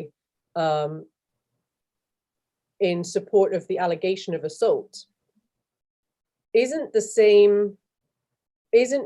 Dismont, who was representing Stephen Adderley at that trial, in the same position in that he was in the court, he was representing Stephen Adderley, he cross-examined Michael Mello? I'm not sure that that's the focus of the Crown's complaint. Anyone can access the proceedings of what would have been a public hearing. That's available to the public. Somebody can write into the registrar, ask for a copy of the court smart. These are public proceedings. My understanding of the Crown's complaint is the appearance of it. The magistrate who was presiding over the case of Stephen Adderley is now to whom was given much credit by the complainant for how he did not allow the delay and so forth, and how he basically conducted those proceedings, will now turn around in a case involving allegations of official corruption and so forth, will now turn around and be cross-examining that same complainant. And the Crown's complaint, as I understand it, is about the appearance of that and the feelings of unfair disadvantage that Mr. Mello in particular would have. And so what the Crown has argued before me, insofar as I have understood it, is that if one looks at that objectively, as in terms of the fairness for Mr. Mello to now be subject to cross-examination by the same magistrate who was privy to his vulnerability and how he felt about the court process, the anxiety that he felt, and now us being concerned with, again, proceedings that deal with the interference of public officials in one way or the other, that just appears to be unfair. Not that he has somehow gained any particular or any peculiar advantage in terms of the information that he's received. Ms. Gardner-Brown, have I misstated the Crohn's? Okay, thank you. Milady, be that what it may, with the greatest of respect to Mr. Mello, he is a witness in this case, and whether or not he feels that things are unfair have no relevance or bearing to an application to have Mr. Warner removed. The issue in Section 101 and in these cases is whether Mr. Clarke is denied a fair trial as a result of something that went on prior to him being represented by Mr. Warner, and whether the Crown, whether that unfair advantage is to the Crown's detriment because Mr. Warner has some information or there's some appearance that results in unfairness. Right, the Mr. appearance Mello is that not- results in Mr. Mello- unfairness is what, one moment, the appearance that results in unfairness is what the Crown have really sought to highlight. But the unfairness has got to be unfairness to one of the parties in the trial. Unfairness to a witness because they feel like someone who used to be a judge is cross-examining them is not relevant to an application to have someone removed as counsel for a defense. Do you draw any distinction? Do you draw any distinction between a witness and a complainant in this context? In this context, no. There is a difference between a complainant and a witness when it comes to these cases of conflict where you're looking at previous counsel who represented complainants who have an interest in the outcome of a case versus a witness who is just a police witness or a bystander who has no personal interest in the outcome of a case. But in relation to this particular case, whether Mr. Mello is a complainant or a witness in the current Supreme Court proceedings is not entirely clear or relevant, because Is the unfairness not inherited by the Crown altogether if the complainant has a feeling of particular disadvantage being subjected to cross-examination by what was his former magistrate in related proceedings, related to the extent that those proceedings are the subject of the indictment on both counts? The Crown has attempted to argue that the unfairness results, the unfairness on Mr. Mello is as a result of him referring to the magistrate in his victim impact statement about how anxious he was that there were delays after delay and anxiety he felt going into the courtroom, and he was glad that the magistrate had come and put a stop to it. First of all, Mr. Warner, in his independent and judicial role as the magistrate, was not putting a stop to anything for anyone's advantage. He was doing his job. And secondly, the unfairness which the Crown is speculating Mr. Mello might feel as a result of Mr. Warner cross-examining him or his team cross-examining him is not is not as a result of any unfair advantage that Mr. Warner has as a result of presiding over the assault case, and it is not resulting in any kind of detriment to the Crown. And furthermore, even if her ladyship was sold by the argument that Mr. Mello may feel some unfairness by the team or Mr. Warner cross-examining him, you then must take it to the next step and say, does that potential unfairness, is that potential unfairness enough to outweigh Mr. Clarke's constitutional right to the counsel of his choice in a small jurisdiction such as this? And the third part of the test is to allow reasonable movement in within the bar or something like that. That's the third test in the Canadian cases. And in my submission, the potential speculative unfairness that Mr. Mello may feel as a result of what the Crown is suggesting does not outweigh his constitutional right. Mr. Clarke has made it clear that he insists, notwithstanding what he knows about the history of what he knows about this application, that Mr. Warner continue to represent him, and that must be taken into account and put at the forefront of her ladyship's mind when looking at all of these things. I repeat, Section 101 does not apply to the nexus on which this application is based. A barrister should not represent in the same or any related matter any persons or interests with whom he has been concerned in an official capacity. Mr. Warner is not now a Mr. Clarke was never a person or had anything to do with interests where Mr. Warner was previously concerned in an official capacity. It was Mr. Mello that was concerned in a related matter on which Mr. Warner presided over in an official capacity. It's not the correct interpretation of that section. In the unique novel, my learned friend says, circumstances of this case. In my respectful submission, I obviously can see why the Crown have put the cases that they have put in their bundle, but none of them are helpful. Because it is an unusual situation. All of the cases are looking, you can read the case, I've read all of them. You can clearly see why, oh, this person used to represent the complainant in the case. That complainant shared or may have shared personal and confidential information with that lawyer. They've then moved to a different law firm, or the accused person in the current proceedings is now representing them. Of course, they can't cross-examine that complainant, knowing what they know of them, even if they say they can't recall. The appearance, the actual unfairness, taking advantage of what they know.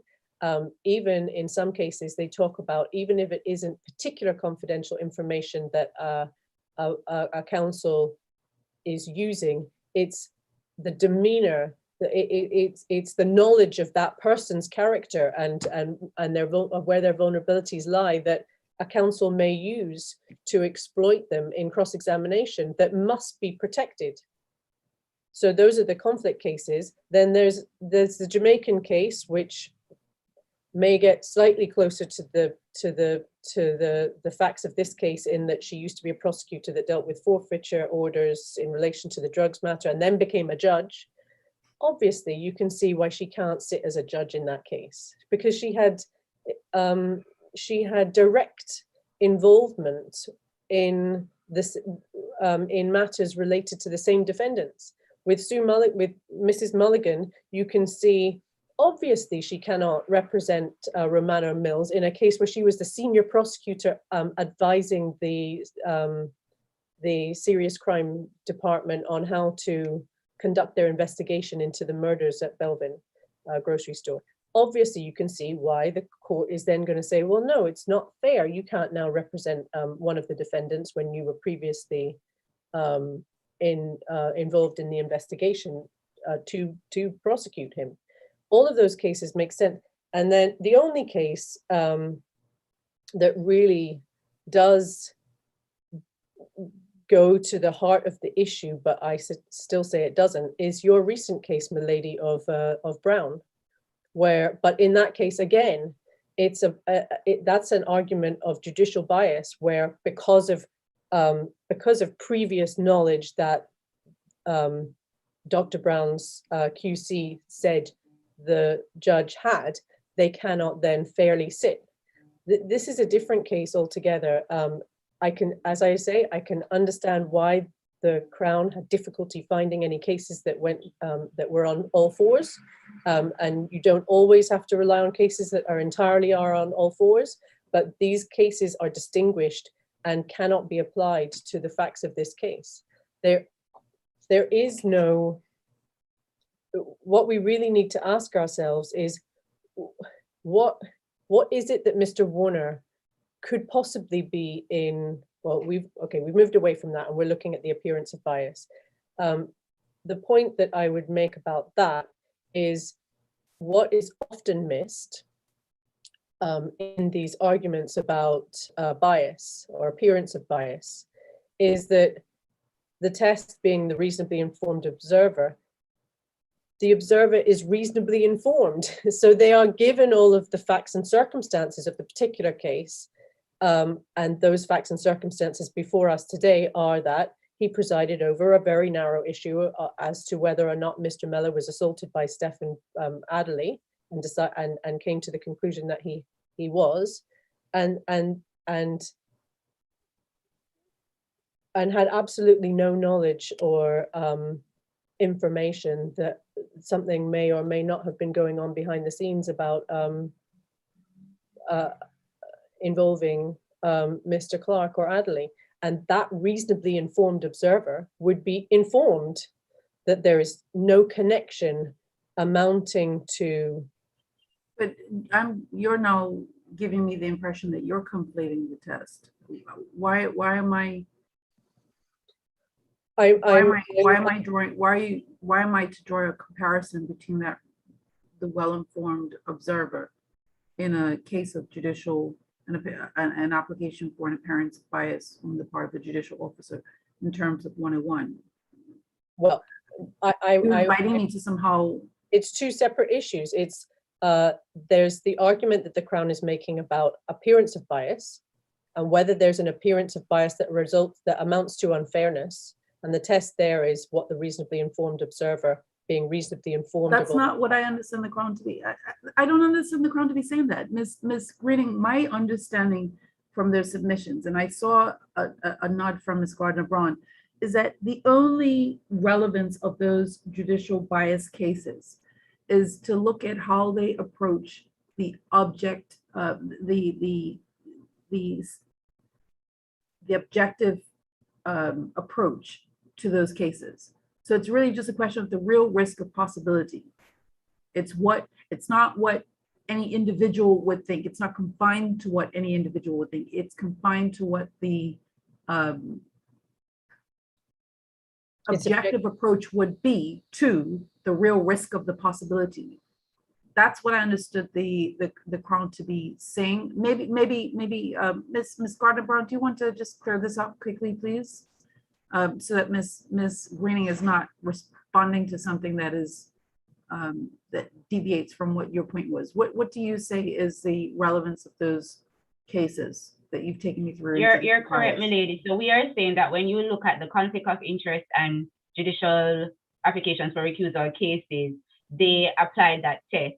That test is an objective test. Mm-hmm. So you are to approach the decision in that way. Akin, what we're not saying is the same test, my lady. Mm-hmm. Okay, thank you. That's what I understood. Well, in that case, it's a departure from the submissions that were submitted in writing, but that's very well. Okay. Maybe I'm sorry, my lady. If I may assist Ms. Greening, my lady. Yes. Ms. Greening will recall that we sought to clarify the submissions in writing at paragraph 11 and 12. We sought to explain what we meant by what was stated there, if you recall, at the start of the submission. So I accept that there was that element of confusion, but we actually clarified that in our oral submission, my lady. Yes.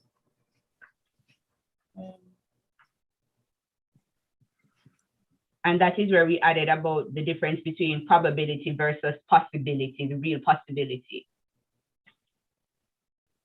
Sorry, what paragraph in your skeleton arguments did you just refer to? My lady, paragraph, page 11. Oh, page 11. Okay. 11 and 12, my lady. Yes. So that's when we acknowledged that we needed to clarify what we have there about the balance of probabilities and the test about conflict of interest. Right.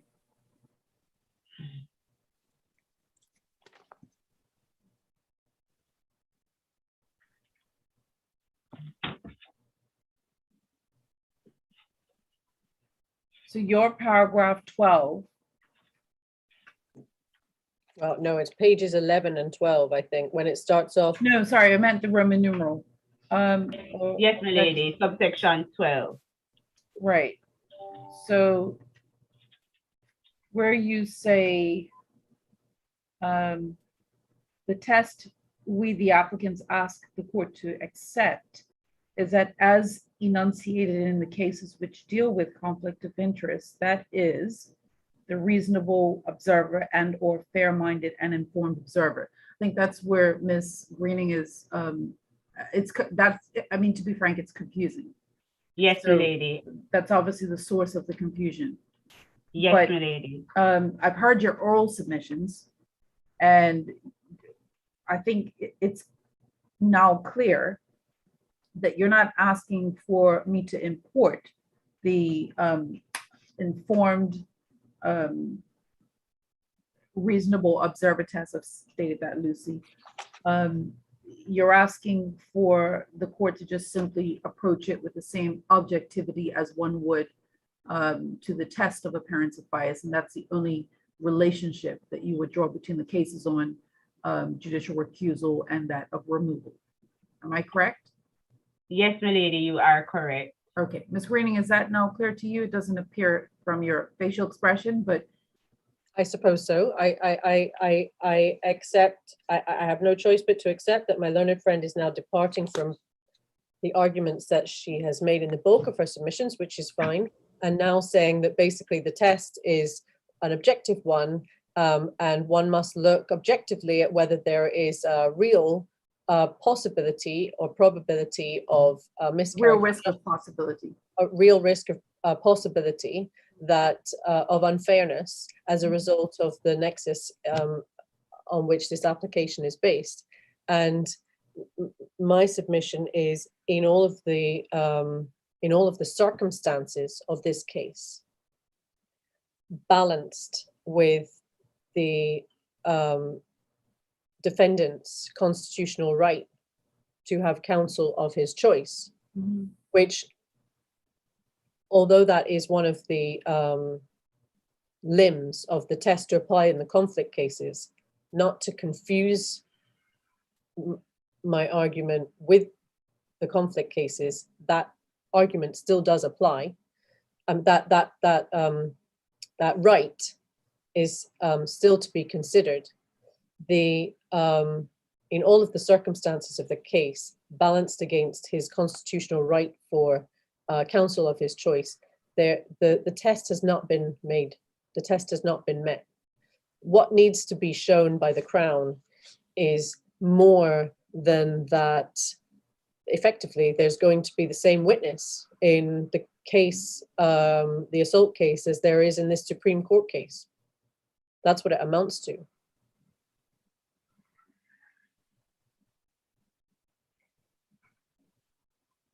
But I think they would go further and say that is particularly crucial where the indictment contains counts that make those previous proceedings the subject of the official corruption on this indictment. And therein lies the nexus and the relationship, I think the Crown would argue and has argued. That is a fact.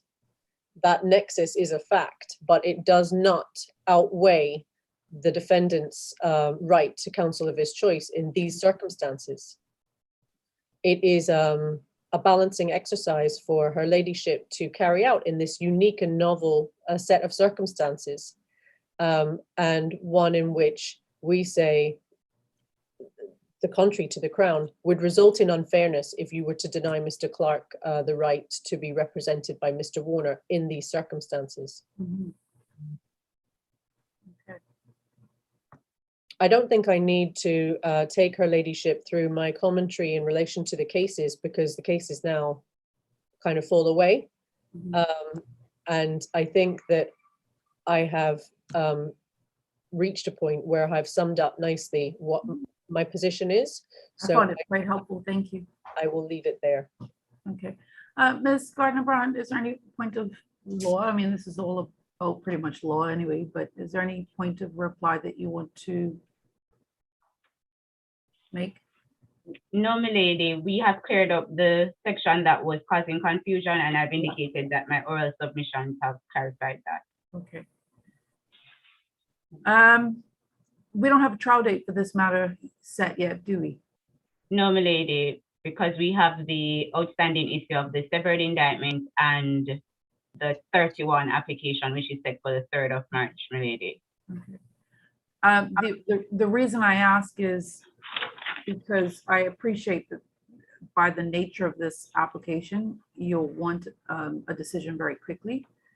But I am not optimistic that I can give you one in the next few weeks. I think that I will certainly aim to do it before the close of the year. But I'm not sure that it is realistic to expect that you'll get a decision this month. We're looking more likely at December because I'm going to give a written ruling and obviously I'm going to reserve. So as a courtesy, I just draw that to your attention. We Yes, are before you, milady, on December 1, but I suspect that we're thinking later in December. What do you before me on December 1 for?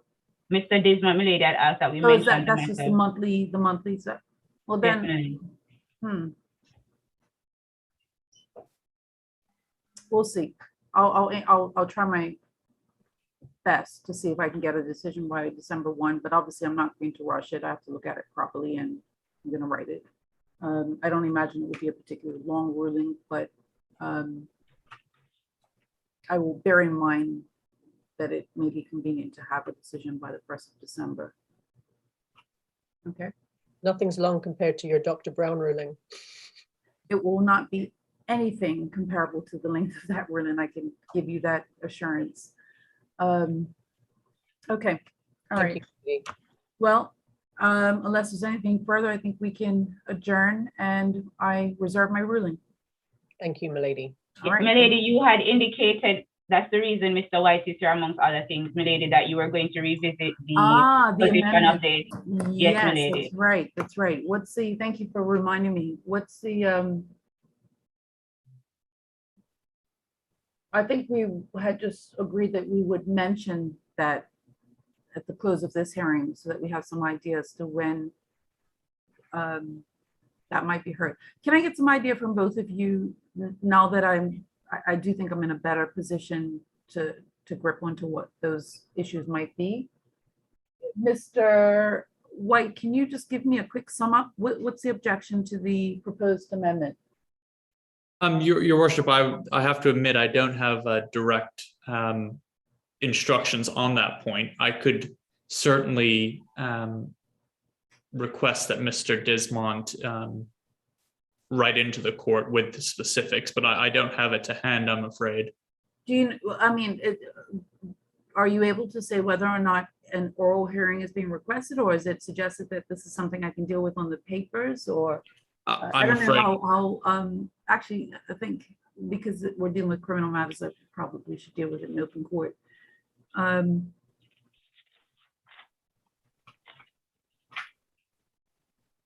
Well, that's unfortunate because that was the whole purpose of mentioning it today, so that I could get a sense from you, having now familiarized myself with some of the facts. How long is the application? Is this a little half an hour application, or is this something that's going to drum up argument over the course of a half-day session? And I apologize, my lady, for not being of All right. greater assistance, but it'd be remiss of me to. Well, then I'll just give a direction that the Crown and Mr. Dismont, please should liaise with the court through Ms. Nikita Dyer for the fixing of a hearing in that matter, which will be, I think, done now administratively. It will be administratively listed. And that should be done before the 1st of December, so that when we come back in December, at least we can confirm that that hearing date has been set. Certainly, my lady, I will relay that message.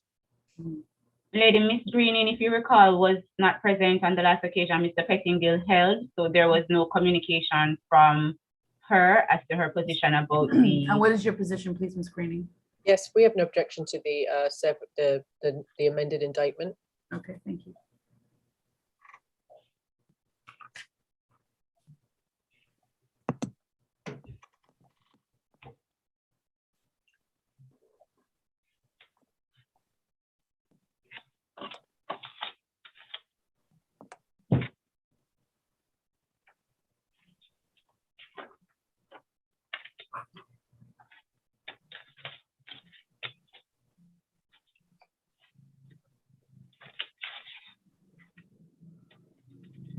All right, I'm going to, actually, you know what, I wonder if I should just set it. No. Give me a moment, please.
All right, I want to set that application for, to my mind, I don't see why that application should be more than 1 hour. Does that raise any concerns in terms of the time estimate? No, my lady. Yeah, I imagine that that's something that really can just be ventilated over the course of an hour. So I'm going to set it down for Wednesday, the 8th of December for a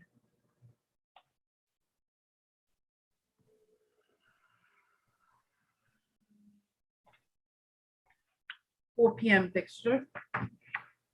Or 4 p.m. Well, no, I have an all day. I was trying to tack it onto the end of something. Let me see if I can. I'll set it for 3 p.m.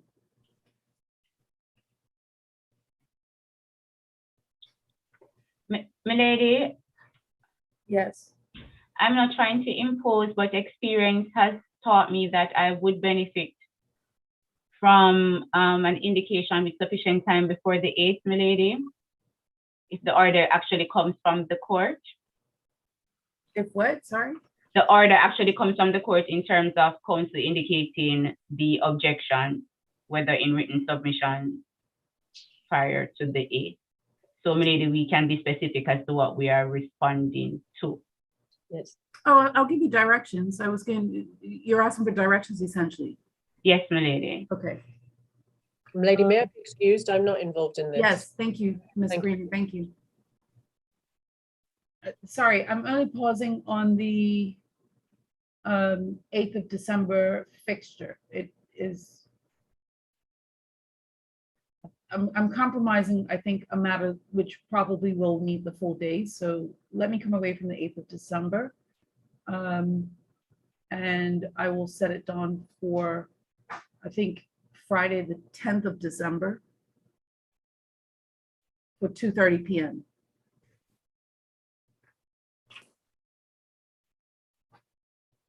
If I need to vacate that date, I will let you know in all likelihood on the 1st of December when we come back for a mention. Because there is another matter fixed, but I expect that that matter will not proceed.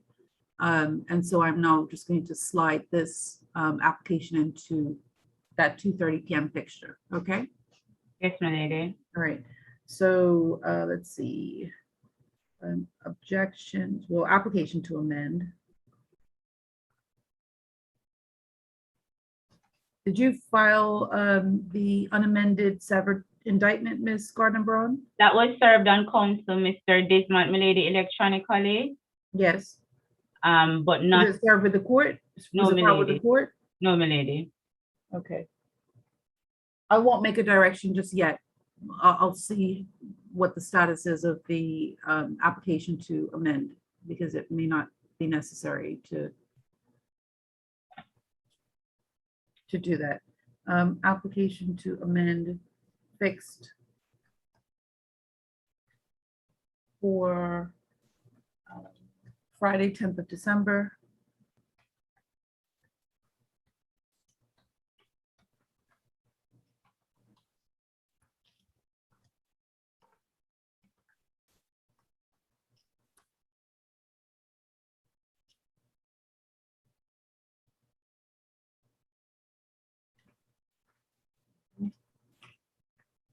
Friday, 10th of December at 2:30 PM.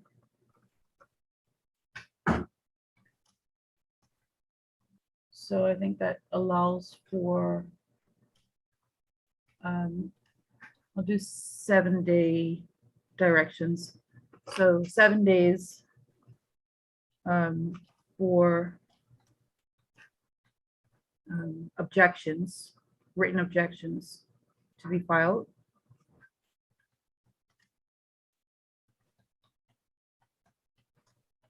Seven days for reply from Crown.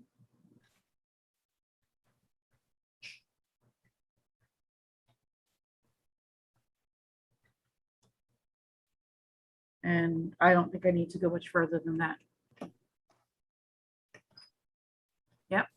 Grateful, my lady. All right, Mr. White, anything I should add to that? No, grateful, my lady. And Appreciate I it. confirm the mention for the 1st of December. All right. Obviously, bill is extended.